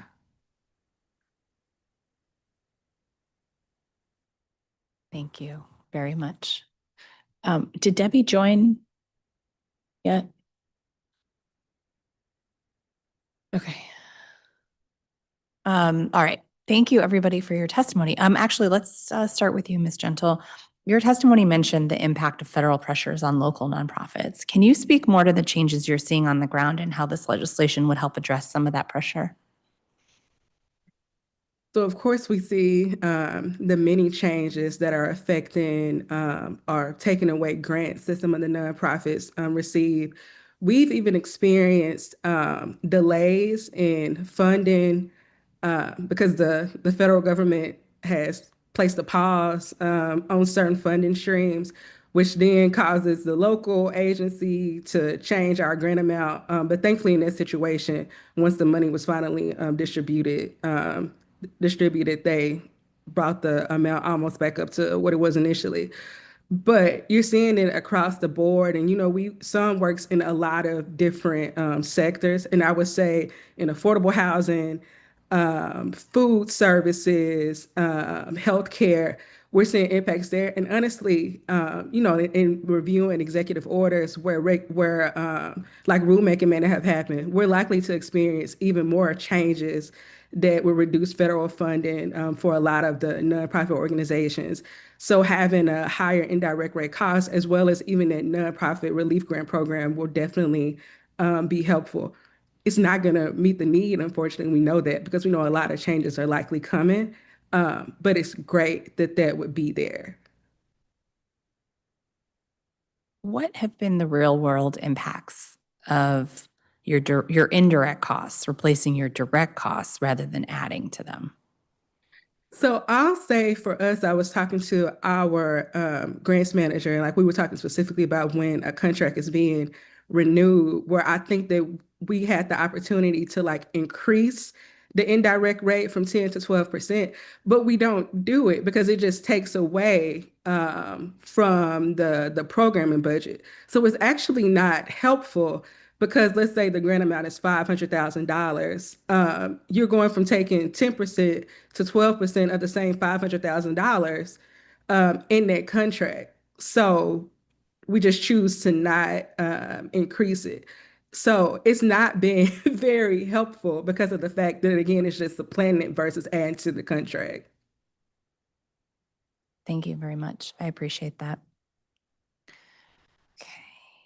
Mr. Bryant, you mentioned your OSSI grant capped the indirect rate at 8%, creating a large shortfall over 5 years. What does a gap of that size translate to on the ground? Yes, thank you for asking that question. And we grappled with this opportunity as well, because we know that after the grant award, we also have the opportunity to negotiate for our NICRA rate. However, as my previous panelists had mentioned, that does not affect the award amount, meaning to say we would have to reduce programmatic costs. So when developing this grant application, because part of my service at EPO is to perform grant submission and preparation services and budgets and developing them. Approached the director with, hey, they have an 8% on the NICRA and not a 10%. How do we offer the services that you would like to offer without hurting, program, and asking for a NICRA that achieves our 16%. How do we do that? Are you interested in, pursuing the NICRA in this case? So we looked at the budget, or he looked at the budget, and he's like, well, I can't take it from staff because staff is critical. I could reduce contract amount for certain contracted services, but that's going to affect our, the quality of services. And I'm not sure if I'll be able to find a contractor who would actually perform the services that we're looking to perform for less than half of what the market would bear. Can't really take it out of supplies because we would have to reduce the number of students. So he looked and looked, and we both looked at the budget and found that it simply could not be done, that we could not reduce programmatic expenses to accommodate for a higher NICRA rate based on an award. So that is what it basically translates to. And I like to add a notice, particularly for our contractors and sub-awardees, much smaller organizations, they may not be able to withstand a lesser indirect cost rate. And for us to actually go to them and say, well, hey, can you reduce your budget by half? in order, it's just unrealistic to kind of put the burden on the smaller organizations to make up the shortfall. So that's a real life situation for us that demonstrates how difficult it is to take from program to put into indirect. So we, by dint of circumstance, had to accept a less than the minimum 10% rate at 8%. So we talked about this a little bit on the last panel, but you also said that the indirect rate varies from agency to agency with no consistent rule book. How much of a burden does that create for an organization like UPO that receives funding from multiple district agencies? And that's a great question because we receive grants from a lot of agencies, representing about 60% of our budget. And overall, from one agency to the next, when they have these types of impositions of indirect, like the 8% or a 10%, and where we're not very successful in negotiating our NICRA, we end up bearing the brunt of having to leverage other resources to stave off hiring in some cases to make up the difference. And when multiplied over a number of grants, the shortfall is fairly significant to the extent where UPO had to forego for 2 years in a row, for example, leadership coaching for UPO executive staff. We've also had to put off professional development for our current staff. So some of these tools are necessary and are needed to enhance and to improve the quality of services that we offer, both on the back end or the administrative end and on the programmatic end. So we want to maintain a certain level of quality of service. So when we're put in this situation that from agency to agency, when they require different NICRA rates, and some of them do recognize the NICRA, and we do appreciate when they do include recognition of NICRAs in their RFAs so that we can build them into our budgets. But all too often, too many, in my opinion, do not do that. So we're stuck with the de minimis rate. Yeah. Well, so you also pointed out that when the original Nonprofit Services Act was adopted, the CFO didn't estimate a cost and no funds were appropriated to support the higher rate. And how did that omission play out for grantees like yours? And why is it critical that this time the CFO and the mayor actually budget for the increase? It's very important for action to be taken on this one and to seriously consider the increase in the NICRA to match the federal rate because the federal rate has increased and it more closely aligns with our current NICRA rate of 16.5%. So we're consistently, when applying for district applications or district grants, we're not able to make up that difference of the 10 to 5%. So when it was implemented and when it was under review or consideration, there wasn't any actual movement on it in terms of designating an indirect cost rate that comes near or close to the NICRA, or actually the federal de minimis rate. So, and as a result, the continuation of the practice of making the adjustments in our budgets has continued. So we have continued to experience, especially in today's environment where we're experiencing tightening of our budgets, we're affected by the furlough and those types of things. It's even more critical for us to receive as much of our NICRA as possible. Thank you very much.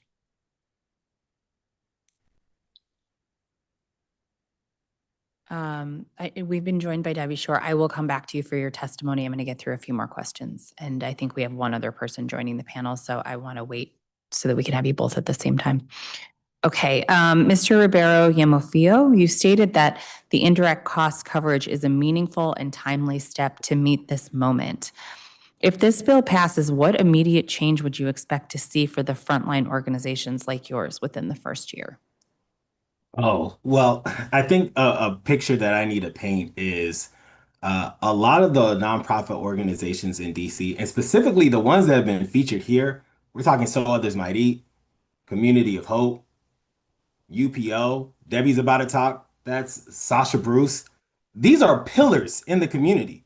These are organizations that district residents just assume will always exist and will always be there and will always be there to support them in their time of need.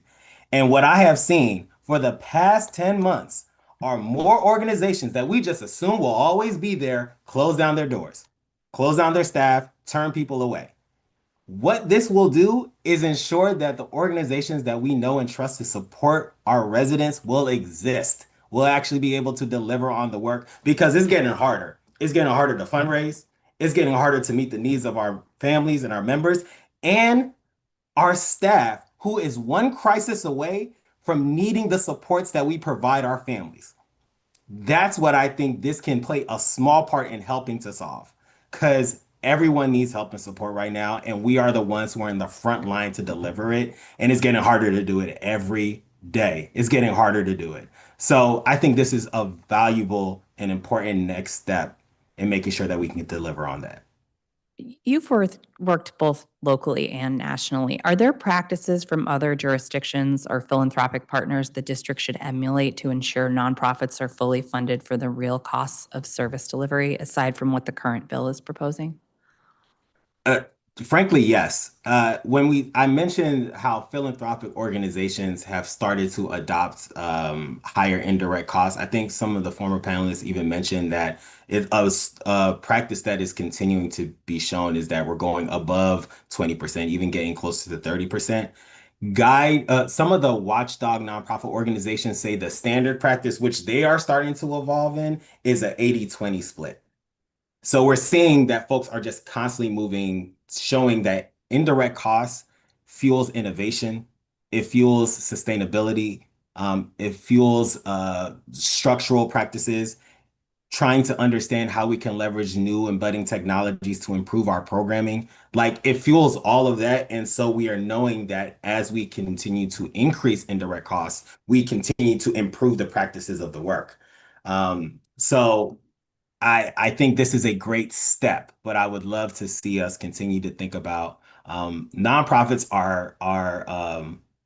we are savvy to no end. So if you give us a penny, we will turn that sucker to $1. Like, this is a strong return on investment. And I think a lot of jurisdictions, philanthropic organizations, and even our watchdogs know that as well. So I think this is a great step to get to that direction. Thank you very much. Ms. Blattner, your testimony draws a sharp contrast between how the district treats nonprofit service providers versus for-profit contractors. Could you expand on that?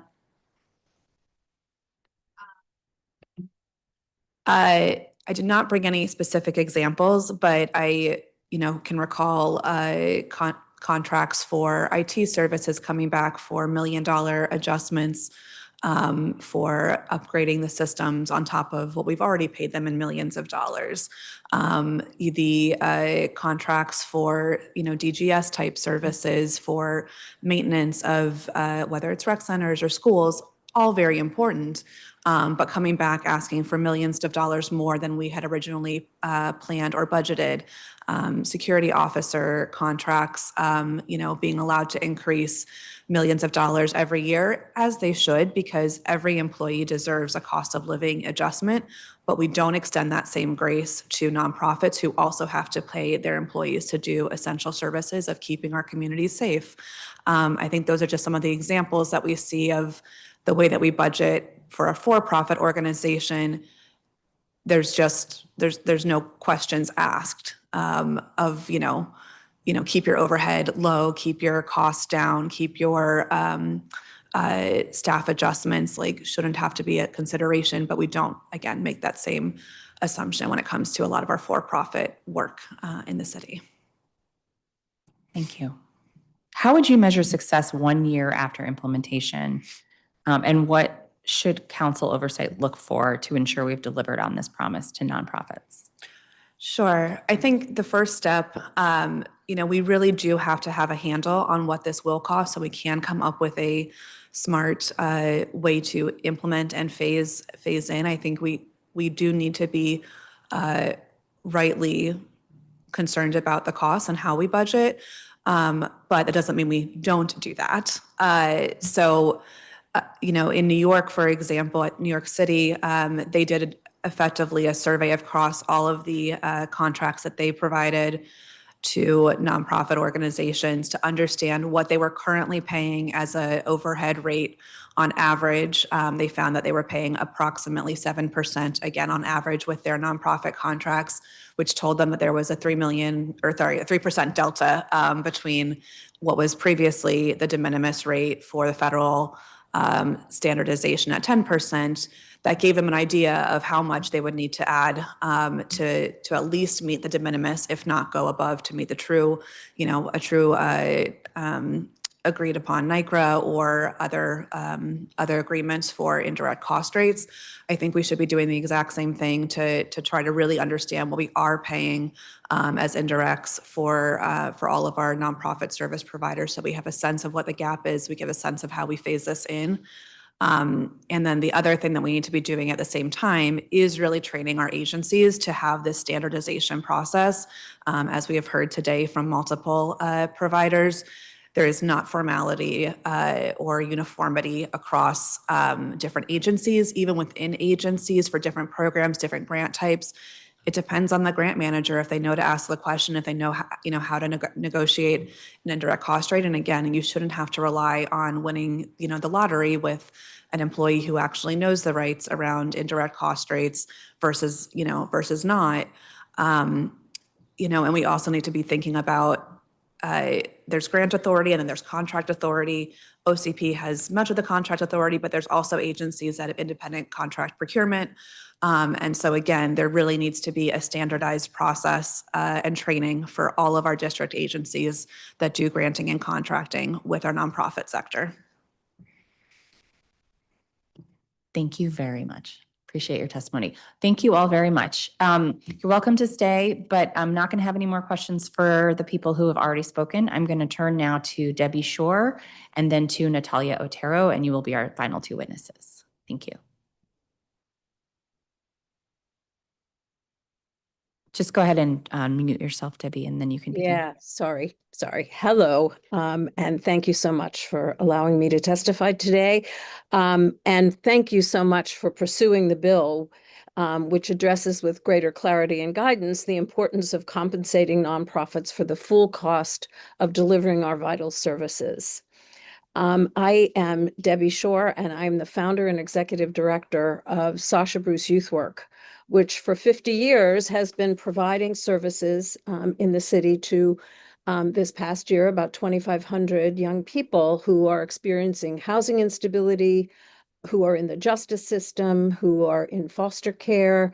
We do family strengthening and support. We do educational support and workforce development.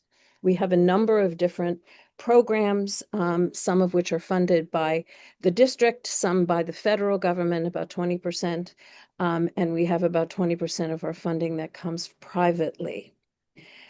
We've been really fortunate to have, a diversity of funding, because if we were to rely solely on the district government's grants, we would be in real trouble.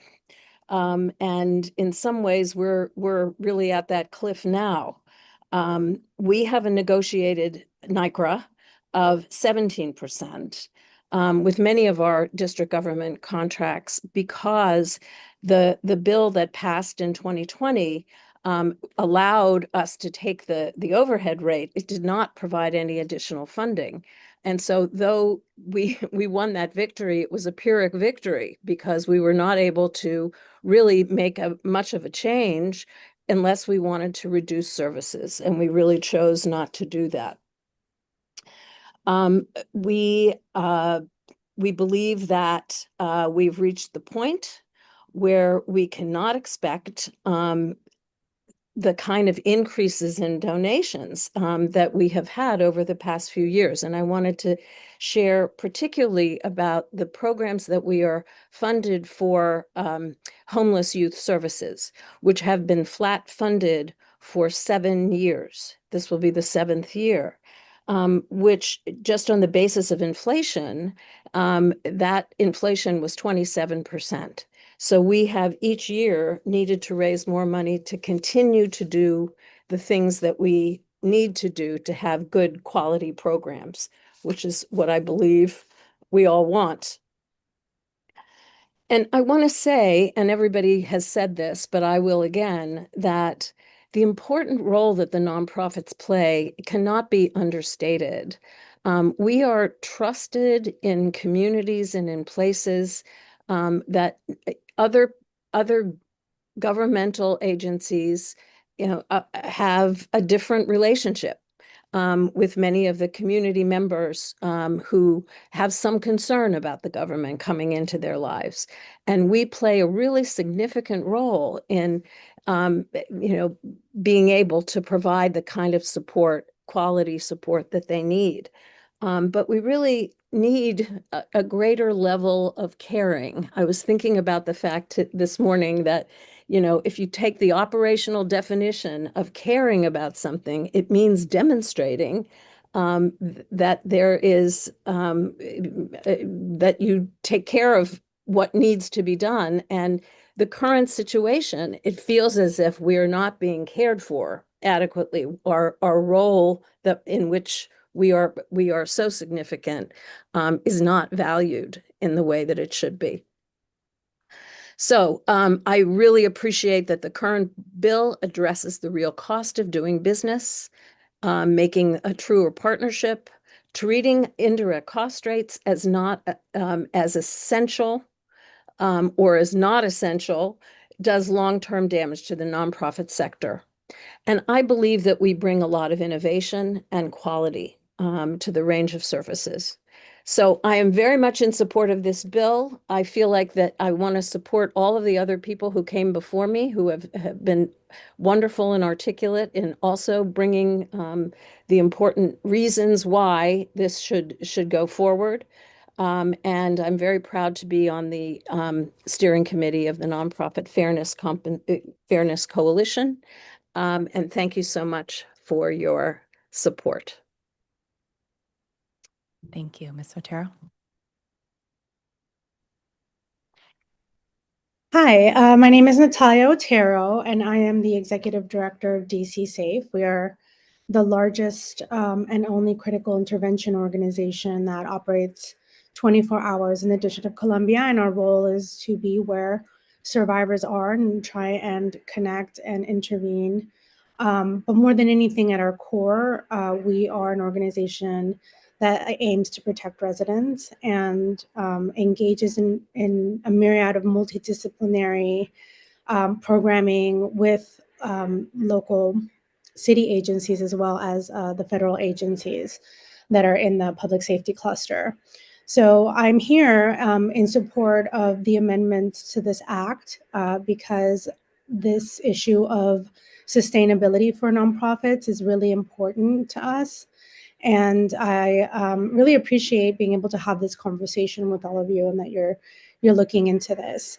When I first learned of the act, when it first passed, I was very excited about it because I thought that was a level of commitment from the local government that really amplified the fact that nonprofits are businesses and that we provide crucial and critical services to the district. My experience was probably similar to other organizations, which is that when I got to the point where I had a conversation with my accountants around what our true cost was, and I was able to engage in that process and get an actual percentage, my funders were very amenable and very open to the dialogue. The problem that I ran into, which is probably why we're here having this discussion, is that there wasn't any additional funding attached to this bill. And from what I understand of the act, there is still some work that we all need to do in order to get to the point of one, understanding what the real cost is, and two, being able to implement this throughout the city. And I welcome that opportunity because, when you've done the work and then you're looking at your budget and you know that you're not going to get any additional funding, you're not going to make a decision if you're a good nonprofit leader to, cut programming rather than attempting to fundraise for indirect costs. I think the concern that I have and what I run into is that we're not magic. We're businesses, and sometimes we're very complicated businesses at that. And what I hear a lot from the agencies and foundations and even government agencies that are trying to support us is like, well, we want to support the direct work. And then I think it becomes a situation with everybody pointing at each other that nobody actually really wants to maintain the work that it takes to provide direct services. And I think unless we're able to get to that point, we really are only as good as whatever is on paper, right? It's paper thin is what I'm trying to say. So I think this is an opportunity for us to rise up and engage. I think what I learned during COVID, and I was so proud of DC during that time, because I feel like what we learned is that we have a safety net of nonprofits that are not afraid to do the work and to continue to engage in innovative ways along with the city. And so we were there providing services along with the police department and the emergency rooms. And I think we added a lot of value to that. But I think I will second what the person that just spoke about said, which is that we do have a duty to care and be humane with the people that do this kind of work, because these are organizations that are mission based, and it takes a lot of effort and a lot of energy to support our clients, and we shouldn't have to worry about basic needs. And I think this conversation is a start of that. And so I did want to state that I agree that there is a lack of, I think the one thing that I would really ask is that there be more conversations with nonprofits around the lack of structure that they're seeing, so that whatever we do put in place, when we're able to implement this, it is actually fair and equitable. So for whatever that is worth, I certainly offer whatever support I can lend, and I thank you for your time and your energy on this. Thank you. Thank you both for your testimony. I truly appreciate you taking the time to join us today. Thank you. Okay, we are going to now move to our government witnesses. We are joined today by Jennifer Reed, Director of the Office of Budget and Performance Management, and Nancy Hateman, Director of the Office of Contracting and Procurement.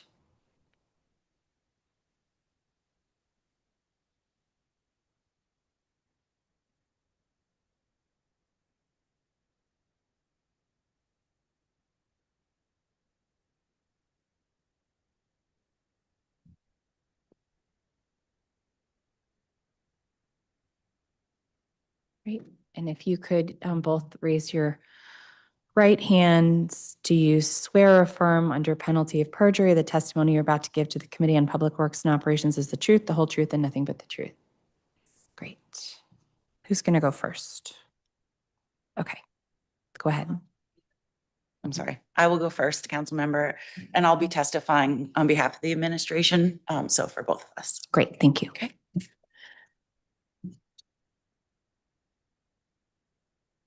Okay, so good still morning, Chairperson Nadeau, members, staff of the Committee on Public Works and Operations. My name is Jenny Reed, and I have the privilege of serving as the Mayor's Budget and Performance Management Director.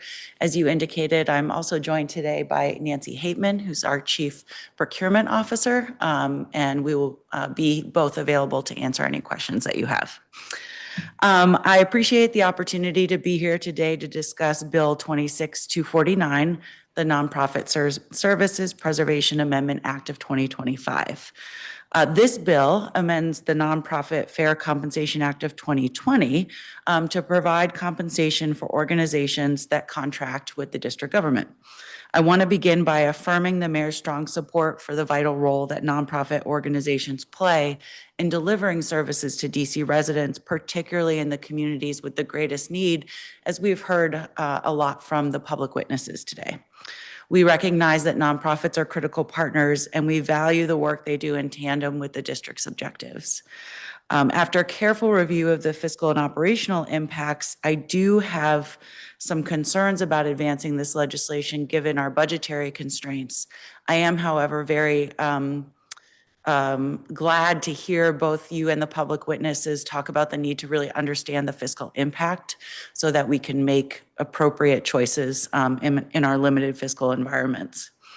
So the bill as introduced would require grants and contracts between the district and nonprofit organizations to compensate for overhead or indirect costs, setting a de minimis rate of 15%, which is just about 5% higher than the current rate, and require inclusion of plain language indirect cost compensation clause in solicitations and awards. In practice, this would create a new budgetary obligation for the district. If DC is required to absorb these costs, it could be that services are reduced or other parts of the budget must absorb the increase. I believe you are trying to address that by including specific language talking about how it needs to supplement and not supplant. But to put it plainly, we would either need to be paying more to provide the same level of services or deliver the same amount, and the services would be less. In our current financial environment, we do not have funds readily available in the budget right now to increase payments towards grantees' administrative overhead costs. We're working very hard to try to reduce the district's own operating costs so we have more money to put towards core services. And just as the public witnesses testified, we too are seeing rising costs in healthcare, public safety, education, inflation, et cetera. And we're also facing continued uncertainty with the federal government shutdown that's requiring us to really look closely at how we deliver programs and services, depending on the length of the shutdown and how long that continues. So any new expenditure, while we agree is very well intended, we just need to make sure that we can afford it. The current law appropriately puts the requirement on applicants seeking grants from the district government to demonstrate their need for higher reimbursement rates above the IDCR rates of 10%. Nonprofits engaged in business with the district do have multiple pathways to negotiate higher indirect costs. If they have a valid NICR and negotiated indirect cost rate agreement, or NICRA, the district must honor that rate. If the nonprofit does not have a NICRA, they have 4 options. They can use the de minimis rate of 10%, negotiate a new percentage of an IDCR rate with the awarding district agency, use the same percentage they negotiated with another district agency within the last 2 years, or have a certified public accountant determine a rate from audited financial statements under OMB guidance.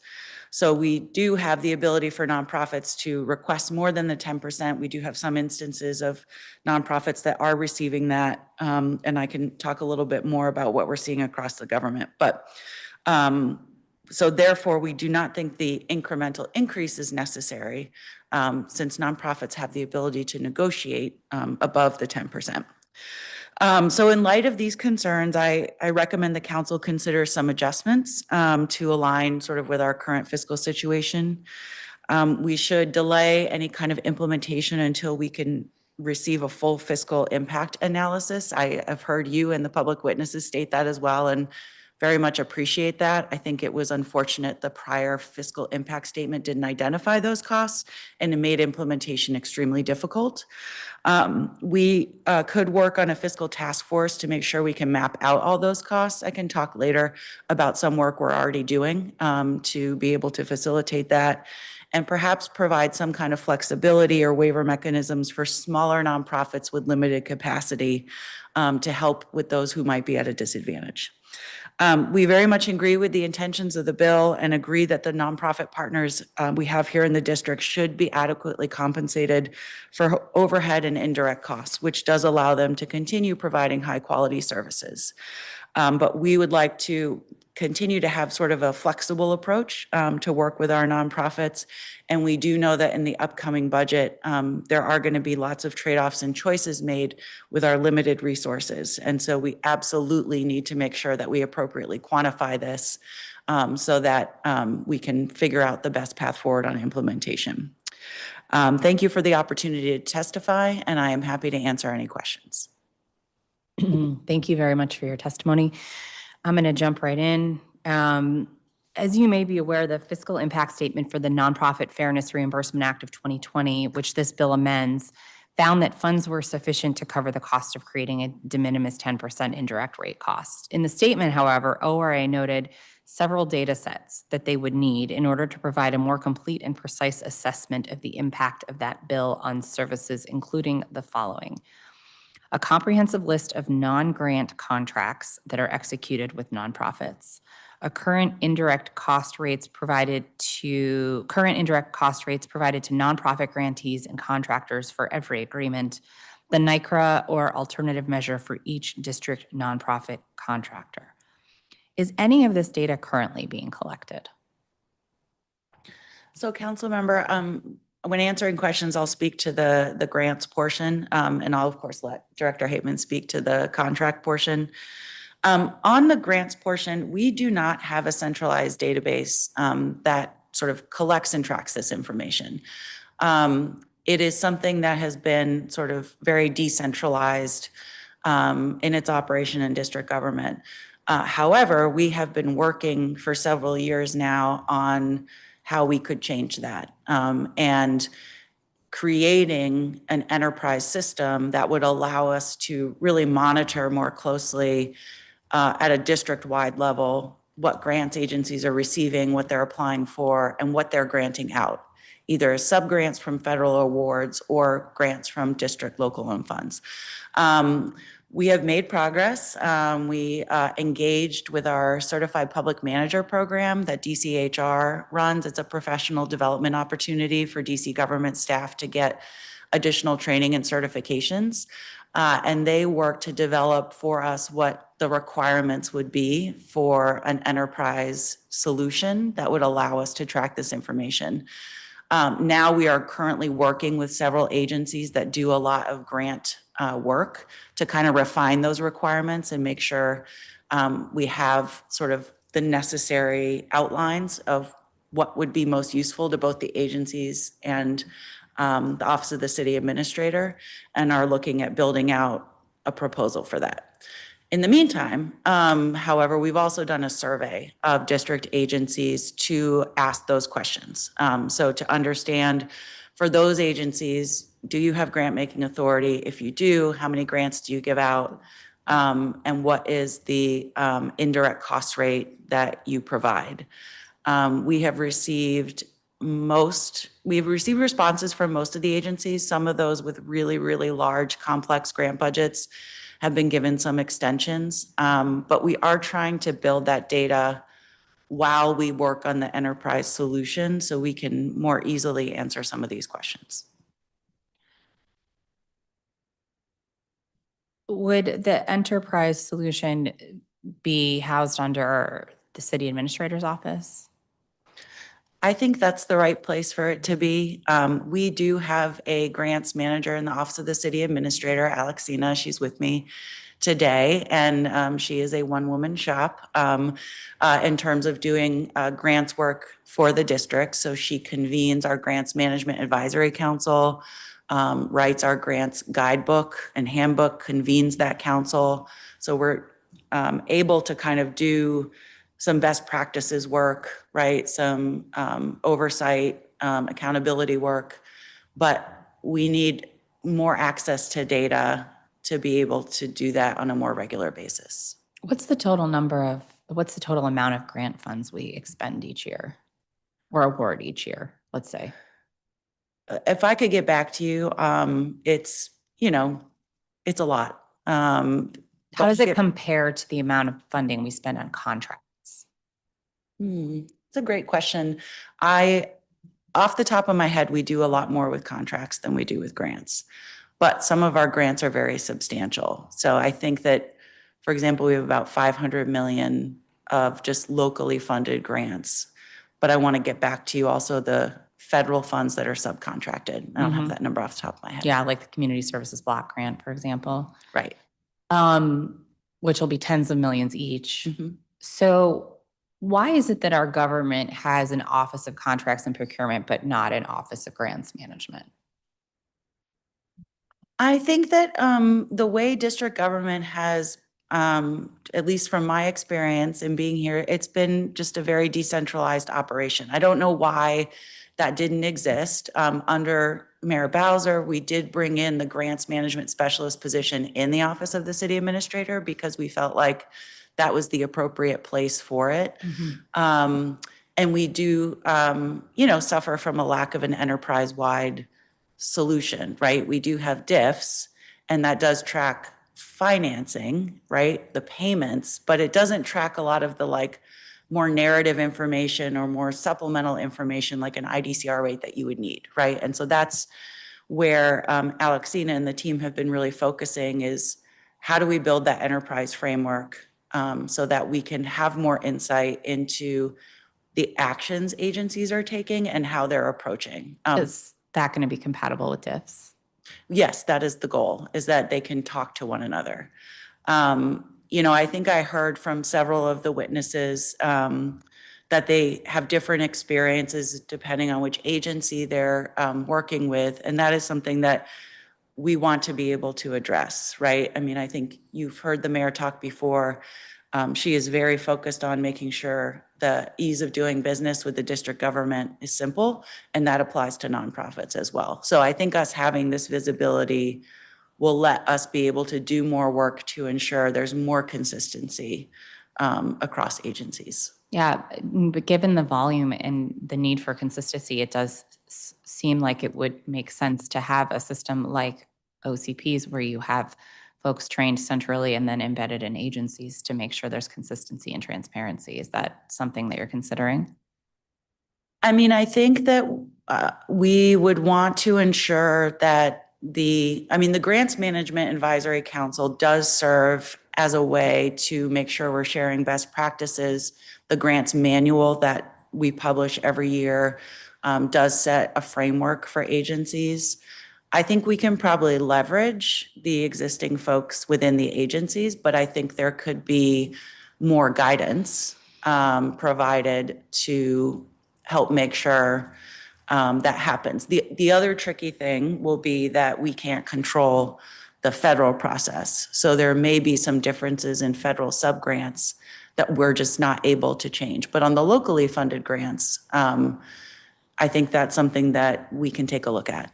Are the federal subgrants typically going to larger organizations like UPO?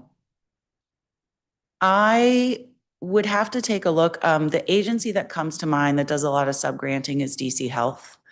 And I would have to check with them to see what kind of size of nonprofits receive some of those subgrants. What's the timeline for this enterprise solution? So the goal is to build basically a cost proposal for consideration in this upcoming budget formulation. And then we would need to talk about how long it would take to implement it. Who's on the Grants Advisory Council? So the Grants Management Advisory Council is made up of representatives from district agencies that do grants work. I believe, how many people are? Over 100 folks currently sit on the Grants Management Advisory Council.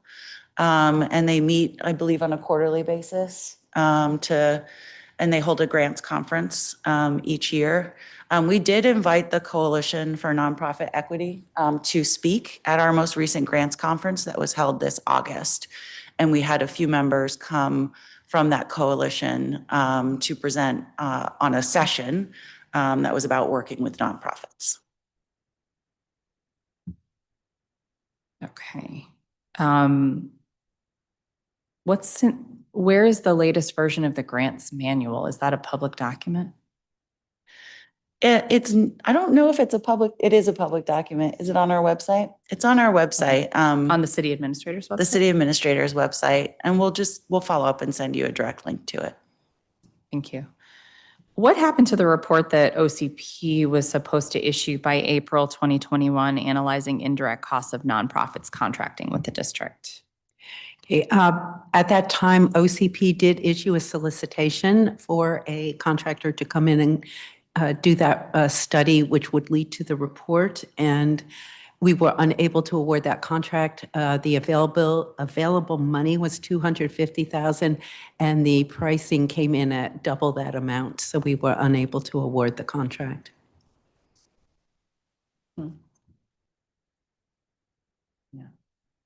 Did anybody alert the council to that? I know I have provided that information previously to the council. Okay. All right.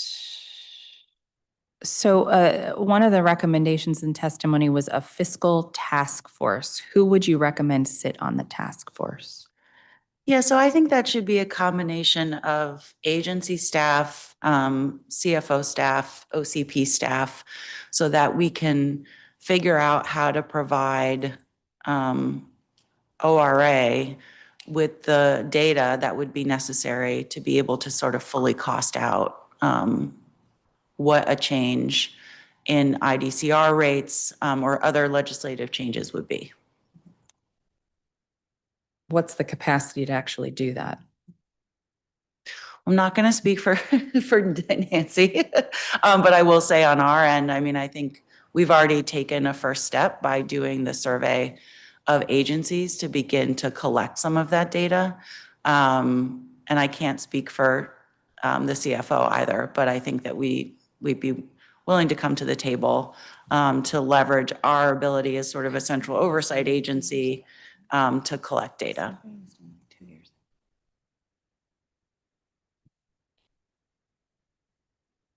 Yeah. You're still collecting that survey data? I thought that survey was done like a year ago. There was an initial survey. We recently redid it because we wanted to get what the latest rates were. So I think we did one back in 2004. And then we just recently launched it in October again. So we have responses from nearly all of the. I mean, 2024? Yes. Not 2004. Oh, I'm sorry, 24. Did I say 2004? You did, which was a nice Thank you. time, but not a different time. Yep. Yes. Okay. Just making sure, because that's the one I was thinking of. Okay, so you relaunched. Does it have the same questions as last time, or were anything added? We've expanded it so that it can track a little bit more detailed information. And we have responses from, as I mentioned, nearly all of the agencies. We did need to grant some extensions to a few folks who just have really large grant portfolios, but I think we're pretty close on it being finalized. In testimony, you also suggested you suggested a dedicated funding source. Any suggestions on what that could be? I don't. I mean, I think it would need to be considered as part of the budget formulation process. Once we would learn what the cost would be, I would think that would need to be incorporated into different agency budgets. And where that might come from would depend on lots of the other considerations and trade-offs we'd be making when we formulate the budget. Do you think there's any sort of federal sources for something like indirect costs management? Other than the federal grants themselves coming with some kind of IDCR rate, I am not aware of any federal funding that provides that kind of support. If there are folks who are aware of those, please let us know. We would, be happy to look at applying for something like that. So I think my biggest concern about your testimony, which I appreciate is collaborative and positive, is that it's essentially asking us to wait when this is a really urgent issue and nonprofits are deciding right now whether they can even operate. I mean, what do you suggest we do right now for those organizations that we are really asking to provide the majority of the services here in the city? So I would say two things. I do think that in order to consider this as part of the upcoming formulation, it would be very important to get a fiscal impact done, before the end of the calendar year. Because I think that in order for us to be able to consider it, along with all of the other asks for the budget, we need it in advance. Otherwise, we're kind of having to wait another year for appropriations. I think the second piece is that, I definitely believe that a lot of nonprofits are having a hard time, especially with all the changes in federal funding. It's impacting the district government as well and our ability to continue to carry out services. For example, we are continuing to pay for all of the things that are funded on federal grants while the shutdown is taking place. And we are very optimistic and hopeful that once the shutdown ends, we will get reimbursed for that. if we don't, it's going to be quite challenging. And if the shutdown continues for an extended period of time, it's also going to become much more challenging for us. I would not want to speak on behalf of agencies, not knowing the types of agreements they made with nonprofits, but I do think that if the agency affords the opportunity for the nonprofit to revisit their agreement, then that's maybe something that could be looked at. But right now, the trade-off is going to be fewer services because Yeah. unfortunately, the budget is set and it's enact. Doesn't really work, unfortunately, because those I mean, every leader that talked today was torn by how they can keep their staff and also provide services and how thin that line is between the folks they hire and the folks they serve. And I think that's it's a crisis for our city. So getting a FISC this year seems kind of unrealistic if we don't have this fiscal task force in place. I mean, how soon could a fiscal task force be stood up? I think that's something, well, so I guess to answer your question fully, I would ask that we have a follow-up conversation with the CFO's office. Okay. Because since they are the ones that are going to have to produce the FISC, I think they're a key component in being able to answer that. Didn't think of that, yeah. Next time we'll invite them. Your testimony also suggests waivers as an alternative to protect small nonprofits. Could you talk about how that would work and who would qualify? I think this is something that would require some thinking. So I can't say that I have fully thought through. What I would recommend is that we sort of rely on like the Grants Management Advisory Council, along with discussions maybe from some nonprofits on what that might look like. I think that it speaks to this idea of wanting to have some flexibility for those smaller organizations where they just don't have the same capacity as the larger nonprofits. Not saying the larger nonprofits have it easy, because we certainly heard today they also have challenges, but there are different levels of administration depending on the size of the organization. And so we may want to consider something different for those really small organizations while they start up. And part of that challenge that we have is we also need to ensure accountability. So how do we support and make sure that the accountability is also there, that, you know, they are using the monies as intended? We heard today from nonprofits unaware of or unable to navigate the option to negotiate their indirect cost rates. And it really does seem like the norm rather than the exception. Can you expand on why you believe the structure is currently effective? So I think the structure is currently effective because it does provide nonprofits, and I'm going to speak on the grant side, the opportunity for them to select an indirect cost rate, and they can select the de minimis or none, or negotiate a different rate. And the negotiation can happen in a variety of different ways. I don't want to prescribe that every nonprofit would want the same cost rate depending on what type of service they're providing. So I do think that there needs to be flexibility in the system.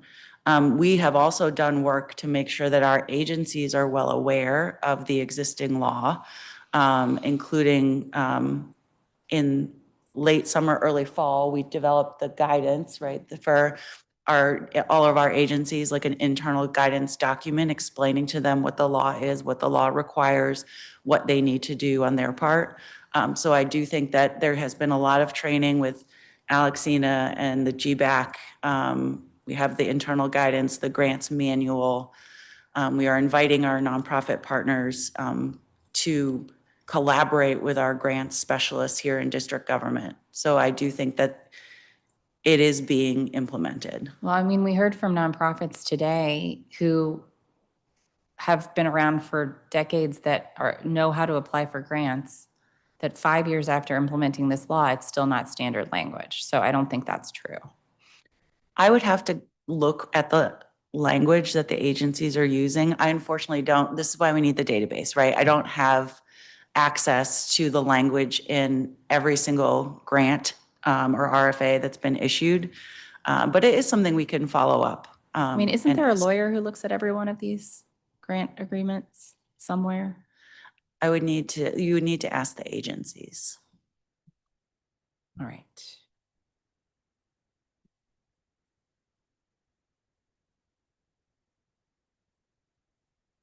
Director Reed, can you walk me through how the executive currently manages grants with nonprofits from solicitation to award payment? So right now, our role is really not doing those specific things, right? So our role is really around guidance, convening best practices, and trying to make sure that we're giving our agencies the tools that they need. The actual grants themselves are done at each agency. And so each agency would have, it follows a typical process, but each agency would have their own process in terms of coming up with the RFA or RFP, putting it out for award, receiving those awards, making those determinations, and getting the monies out the door. Director Hapeman, similarly, can you walk me through how you currently manage contracts with nonprofits from the beginning to the end of the process? Okay, I would say, first of all, that the procurement process does not distinguish between whether respondents are nonprofits or other types of entities. So for any grant-funded procurement or contract, it would be following one of the regular procurement processes that are authorized under the Procurement Practices Reform Act. What instructions does OCP provide to agency staff and nonprofit partners about how indirect costs should be treated? Well, we have, over the last few years, provided instructions over a couple different times. I've provided instructions to not only the OCP staff, but also we maintain a committee called the Best Practices Committee, which consists of the contracting officers for other agencies in the district who are not under OCP's authority, and we've disseminated the same information to that committee as well. And then we have, during the times, we met with the Coalition for Nonprofits as well to get their input. We met several times with them. And then currently we have in our solicitation templates the clause on the nonprofit requirements, the nonprofit fair compensation requirements. Thank you. And does your office maintain a manual checklist or policy document that outlines the process for working with nonprofits and handling ICRs? What we have right now is the clause in the solicitation template that is in our procurement procedures library and available to anyone. Great. In the district. Thank you. And Director Reed, what kind of instructions does your office provide to district agencies and nonprofit partners, perhaps in the manual, specifically about how indirect costs should be handled? So the grants manual, the grants guidebook does provide information on IDCR, and I believe also provides high-level information on the Nonprofit Fair Compensation Act. And then in addition, we develop specific guidance that's in addition to the grants manual that's laying out in more detail how agencies should be complying with the Nonprofit Fair Compensation Act. That went to all grants specialists at agencies. I believe it was last month, September, late August. We'll get you what the date was, but it was relatively recently. Have you ever walked through the change to the law in one of these quarterly meetings that the Grant Advisory Council has? Yes, there have been sessions on it. They've talked about it. And as I mentioned, we also provided an opportunity for some of the nonprofits from the coalition to present to the Grants Management Advisory Council as well. Do the people on the council have other jobs or just do grants management? It would vary. I mean, they all are there because they have a role in grants. I think that would probably depend on your agency. Like, for example, at a DC Health, you probably have a lot of FTEs devoted to grants management. Maybe at a smaller agency, you might have someone who does grants management and some other duty. But they're all really there because they do something either fully or partially related to grants at their agency. How many people in government do work related to grants that aren't in that council? I don't know the answer to that. We would have to take a look, and it would be hard. We'd have to go by job description, job title, but we can see if that information is available. How do people who are not on the council receive that information that the council receives?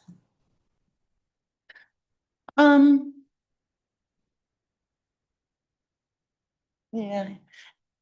The information is not exclusive to those who are on the council. They're invited to share it with others in their organization who may benefit from it. As I mentioned, the grants manual is available on OCA's website.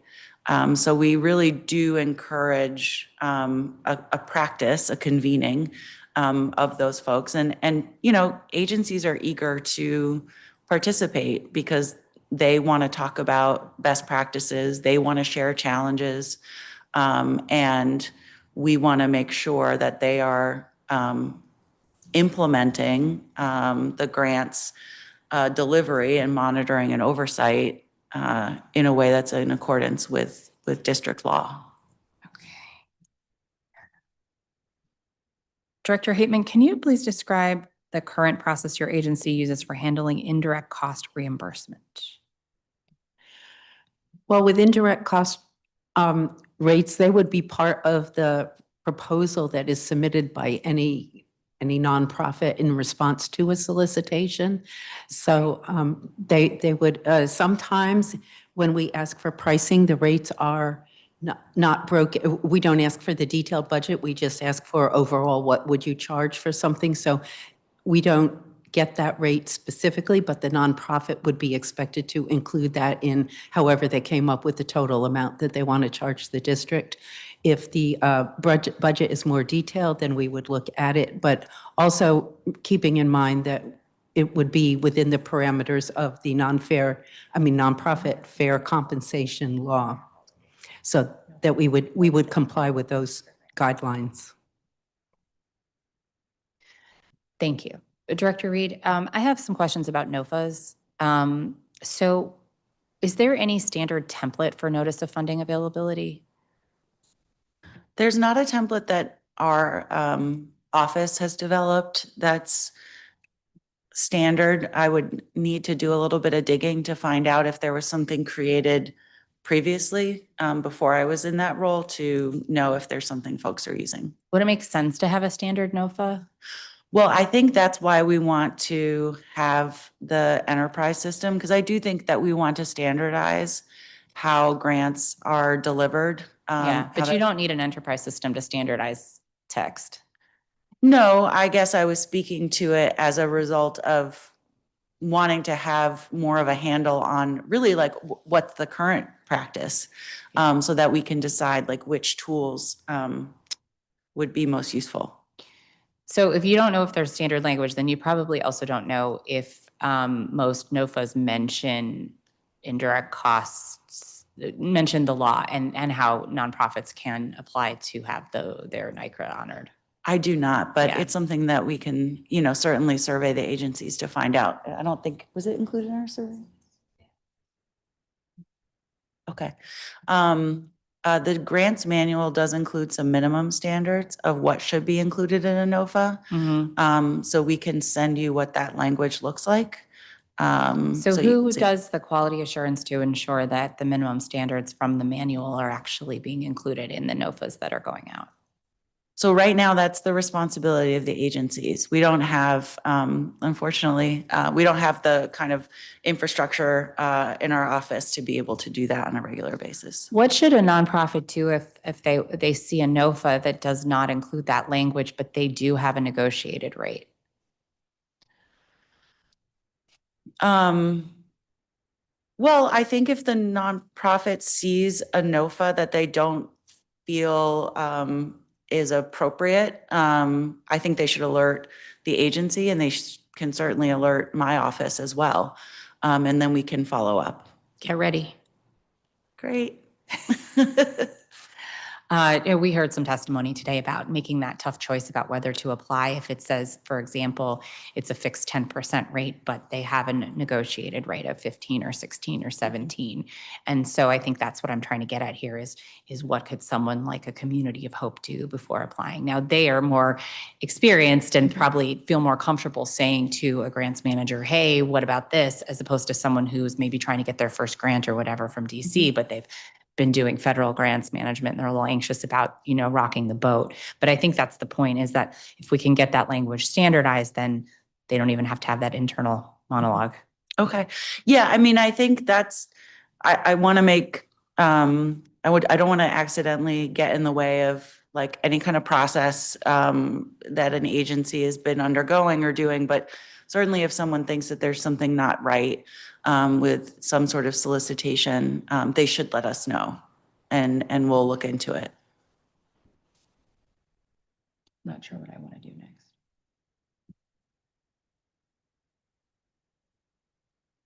Yeah, I don't really want to do 14 to 16 if that's okay. Do you need those? Okay.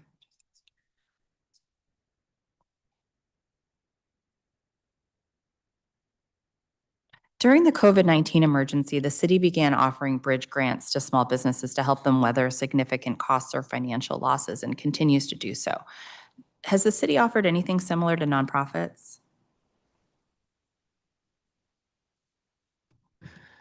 So I know that the district has small business assistance grants or different types of business assistance grants every year.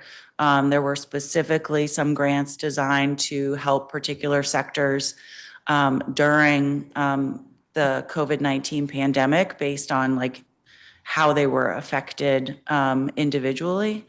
I believe that we did provide assistance to nonprofits in securing supplies like PPE and other things that they may need. And we certainly ramped up services that we were providing to help address different groups. But I am not aware of a specific fund that's just sort of nonprofit support generally. Okay. Thank you. The bill clarifies that funding for indirect costs must supplement, not supplant, direct funding for services. How would the executive ensure that this standard is applied consistently across district government? I think what we would do is make sure that agencies were notified, right? We're clear on the language, understood how it needed to be applied, and then make sure that the information is disseminated outwards. I don't think that I think the challenge we ran into when the first iteration of the bill passed was that it came without a cost. And so we were sort of struggling to figure out how to implement it because there wasn't sort of a comprehensive look at who needed to do what. So I think that what we would do is just, if there is a sort of understood cost, a budget, and there's the resources available, those resources would be allocated for that purpose. You would also probably in that instance have the AFOs and the agencies as well would be aware of that language and would be enforcing it on their end as well. And Director Haitman, during performance oversight, you testified that supplementing direct costs with indirect costs is considered the industry standard. Yet we've received reports that whether a nonprofit's indirect costs are supplemented or supplanted varies by agency or point of contact. Have you heard this as well? No, I haven't heard that. And I think also, I just want to make sure that what I was trying to say in my testimony is anytime we get pricing, whether it's from a nonprofit or a for-profit entity, whatever pricing they give us, we expect them to account in that pricing for their direct and their indirect, as well as if they have a profit, if they are able to submit a profit as well. So that's the concept I was trying to convey, and I haven't had any further feedback on that issue. How would you ensure that agencies understood and were following the updated law if this were to pass? From a procurement perspective, we just rely on whatever the agency's budget is. So I think it comes back to what Director Reed was saying as well, is understanding what the financial impact of this is and making sure that the agency's budgets account for that as well. Because in terms of procurement, we just award based on what money is available. So the legislation increases the minimum indirect cost rate for nonprofits from 10% to 15% to match the federal rate. Can you both talk to me a bit about how you envision the updated rate would be implemented across agencies? Well, I think a lot of it would depend on what the final legislation was.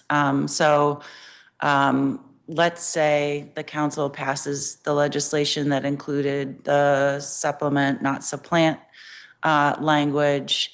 There was a full cost determination.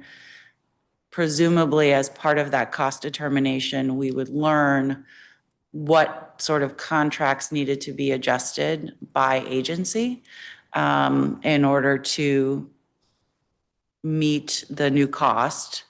I would think, though, there would still need to be some flexibility for entities that wanted to negotiate a different rate for, whatever reason. Like I heard some public witnesses talk about rates higher than 15%. So I still think we would need to provide that kind of flexibility.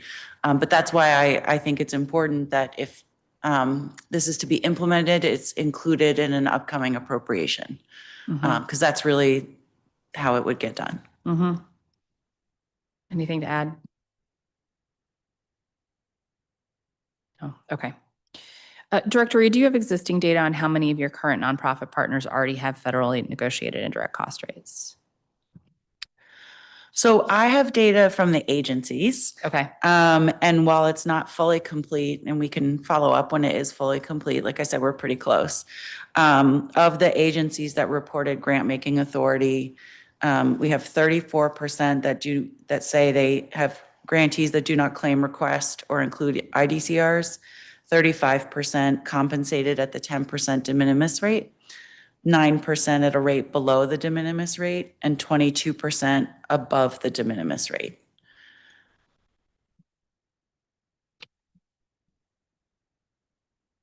That, I don't think that exactly answered the question. So it answered, okay, you said 34% do not claim having one.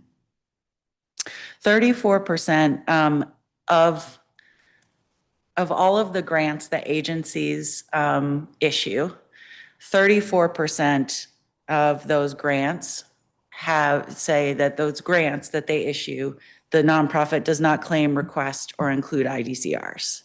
Then 35% of those grants do include a 10% de minimis rate. But that doesn't mean they claim, that just means they have 10% de minimis, right? I believe. Is that the same? So. I don't know if that's the same thing. I don't know if that's the same thing. Okay. I think so, but we can also follow up. And then 9% of the grants Below. awarded are below, 22% are above. Okay. Director Hateman, same question. Do you have existing data on how many of your nonprofit contractors already have federally negotiated indirect cost rates? OCP has no data on that. Okay. Director Reed, has your office modeled what it would cost to bring all applicable awards into compliance with 15%? We have not. I do think that this, at least on the grant side, the baseline data that we are collecting is like the first important step to be able to do that. We could certainly model it, but of course, as you know, the official costing would come from the CFO's office. So during the 2019 hearing on the original law, the then director of OCP said the advantage of 10% was its consistency with OMB guidance. Director Hateman, is it your understanding that the 15% rate is now in line with federal standards and practice? That is my understanding, that the federal rate is 15%. So for both of you, do you believe 15% is sufficient? And I'll note that there's multiple studies, including one by the MacArthur Foundation, analyzing IRS data from over 130,000 nonprofits that found financially healthy organizations tend to require close to a 29% rate.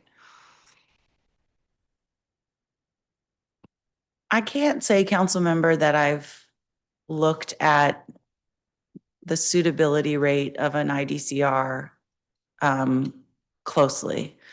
And what I would say is that I think that it's important to have that dialogue so that we understand the costs.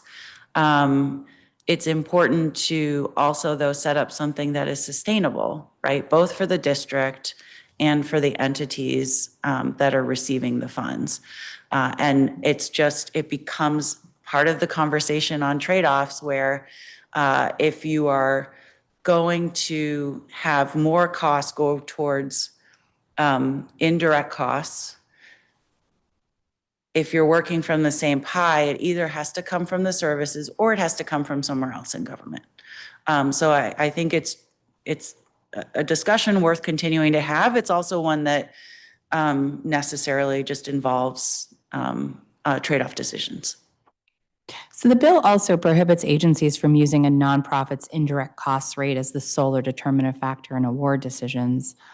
How will your offices ensure this safeguard is understood and enforced during the procurement and grant-making process? Well, the agency, through their process, right, that would be the way to, the agency should be taking the lead and the responsibility and ensuring that the process that they are utilizing adheres to the law. If somebody believes that that is not happening, then they should let us know so that we could look into it, or they should let OCP know if it relates to a contract. I would say for OCP, I would find it hard to imagine that there's any decision that would be made solely on the basis of the indirect cost rate. And that's based on the fact of the different procurement methodologies that are used. For example, in the invitation for bids, which is unlikely we'd be using it for nonprofit services. But if it is, we don't get the breakout. We just get the overall rate. So we're not going to know how they allocated among that. It's just going to be, is that the amount the district is willing to pay? And then in other areas such as requests for proposals, there's always a valuation factors that are taken into account, how they're technically going to do the work, the experience of the team, past performance is a required statutory factor, as well as cost or price. So when we look at all those factors together, the basis for award is not just going to be on indirect cost rates, or the basis for excluding someone would just not be on that. Could there be a scenario, however, where you have a very apples to apples comparison and someone with a higher indirect cost rate doesn't win the contract because of that? Because that would be part of the price factor, and so that would just have to be taken into account with however we indicated in the solicitation we were going to evaluate price. And usually it's done with a formula that's an objective formula and does not single out specific aspects of the price, but just looks at the overall price. For the grant side of things, I mean, I guess what I'm trying to get at here is sort of a non-discrimination thing, right? So like when you're hiring someone for a job, there's all kinds of things you're not allowed to take into account because that would be considered discrimination. How, with such a decentralized system, can we ensure that we don't see that happening with indirect costs? Well, I do think that agencies, similar to contracts, they do have to have some kind of evaluation criteria as it relates to how they're scoring grant applications and determining that award. And, I would need to, because it is decentralized, which, and I know this isn't a great answer, but I would need to speak with the different agencies about sort of their process in developing the evaluation criteria to understand how different elements play a role. But I think that, as Director Hateman mentioned, there are so many factors that go into a decision about making an award for services. And that's why those agencies have all those different evaluation criteria that then is typically scored by a panel, right? And then decisions are made based on how they score.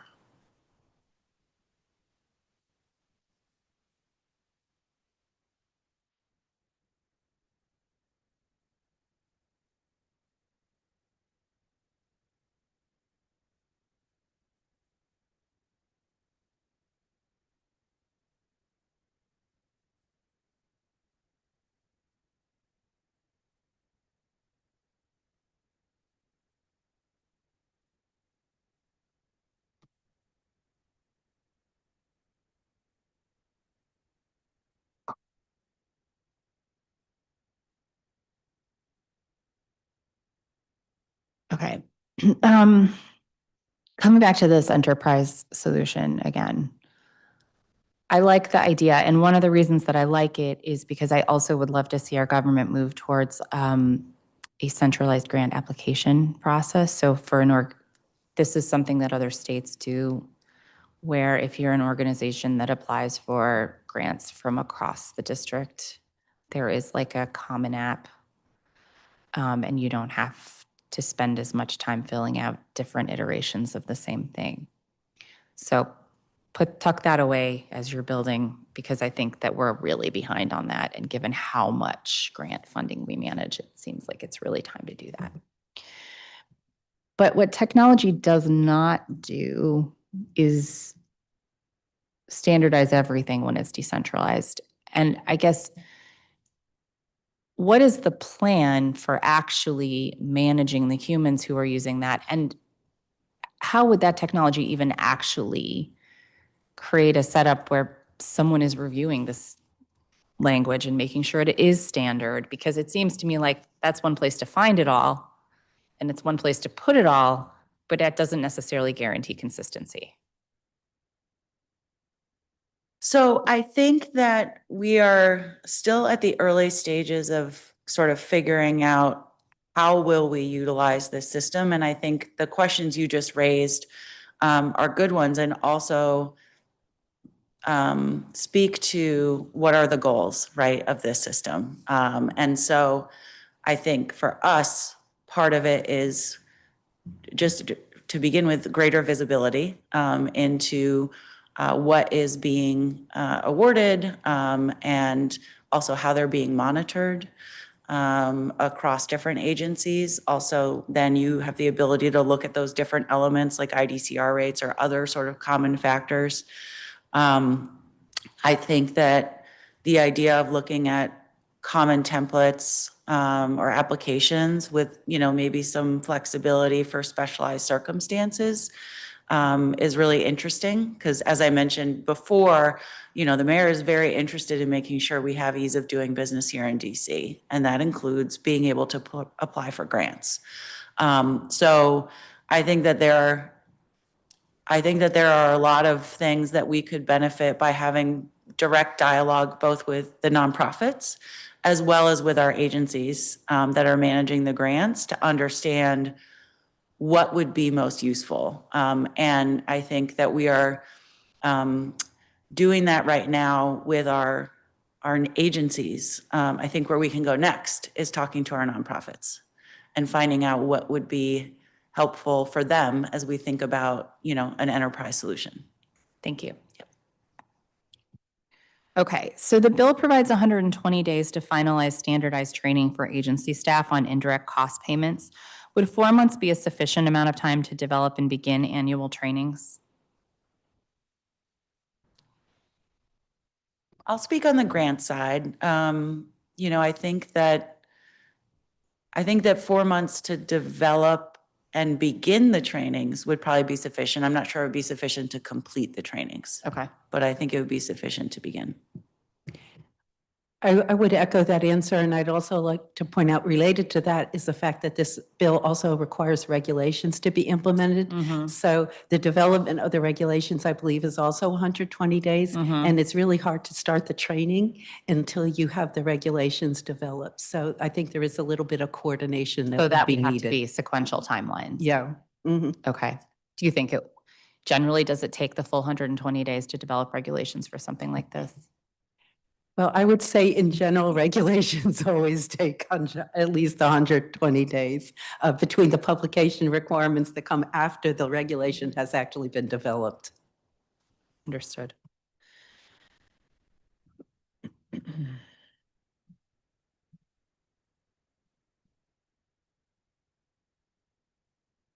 Okay, so the bill also establishes a nonprofit relief grant program to help eligible nonprofits cover funding gaps and indirect costs.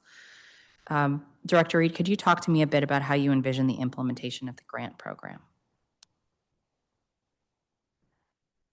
If there were a grant program that was created, I think there would be two key things. One would be figuring out who would administer the grant and what would be the eligibility criteria for application and for determining whether or not you are in need of these funds, right? I think one of the challenges that we might have is that certainly there can be programs developed to respond to emergencies. Then there are programs that you'd have to be very careful to make it sustainable. Like it wouldn't just become a regular source of income. And that's pretty tricky to develop, but those would be sort of the two key things.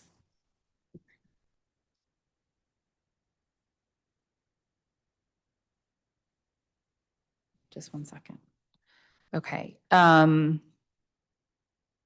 Do you see potential for leveraging this fund to promote public-private partnerships to support nonprofit operating costs? Could you give me an example of what a public-private partnership might be in that instance? Sure. Like we have with the Community Foundation, for example, or with Amazon? So in this example, it would be the Community Foundation would be the entity responsible for administering the grants? Or pitching in, like sometimes Oh, when I we, see. like if we provide money, then sometimes see. you get a match, you know, Yep. that sort of thing. Yep. I mean, certainly I think that's possible. I haven't spoken with any like private entity to know whether or not they would be interested in doing that, but I think there are examples of this having worked in district government before. Yeah. Okay. Hold on, Amanda wants me to go ask a different question, and I have to do some of the things Amanda asks me to do so that we can move the bill forward. So hold on for one moment. Okay. Director Reed, once this law takes effect, how would you verify that all agencies have adopted the plain language clause in their solicitations and awards?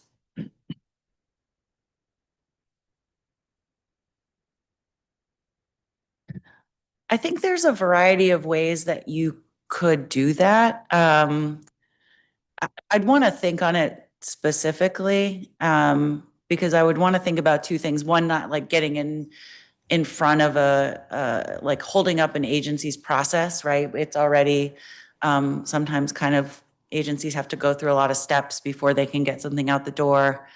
But we could also potentially have something where you could make sure that agencies provide you with copies of what they issue and someone could look, right? You could do like a sample, you could do all of them.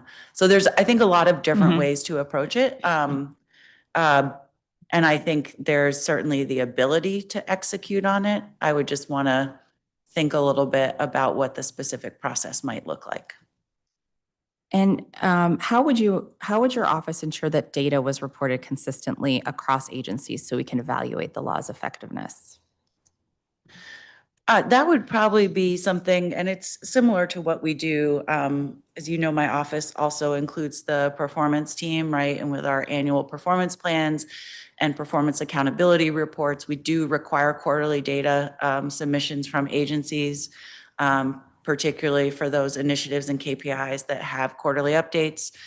So we would look to make sure that agencies had complied. If they hadn't and hadn't requested an extension for some reason, we would do what we normally do, which is just keep following up until the information is submitted. Would you need new data collection tools or reporting requirements to track compliance with the 15% minimum? I would like it to be part of the enterprise solution.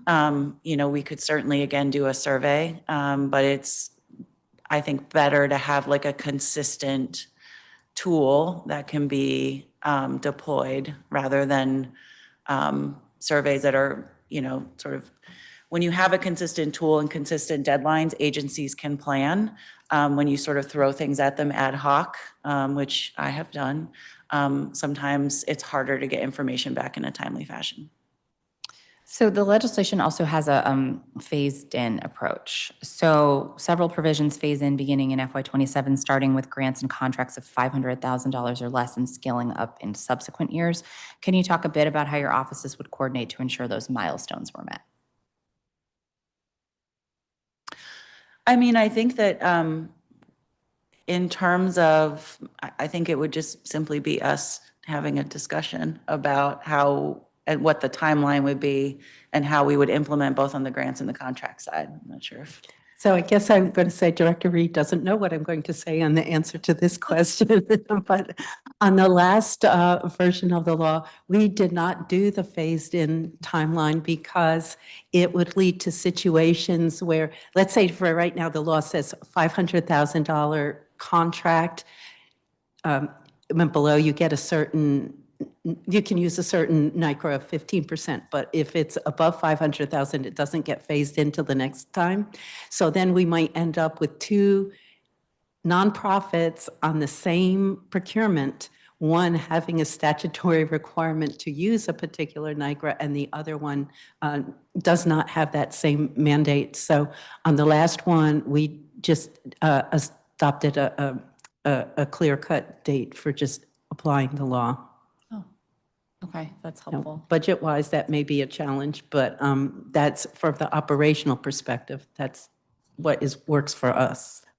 I think that's a really good point, and that's sort of where we would probably want to get some input from a few of our large grant-making agencies to understand if there would be a similar situation. Okay. And what the right differentials would be or not be. Okay, I think it'd be great if you could advise on that sooner rather than later, because that will impact the final version of the bill. So thank you for that insight. Okay, let's see. I think we're good. Thank you both. Thank you very much. Appreciate your testimony. Thank you. And this concludes today's hearing on PR 26-229 and B26-249. Thanks to all of our witnesses. If you've not yet submitted written testimony, please do so by submitting it on the council's hearing management system. The record for this hearing will close at 5:30 on November 20th, 2025. The time is now 12:17 p.m. and this hearing is adjourned.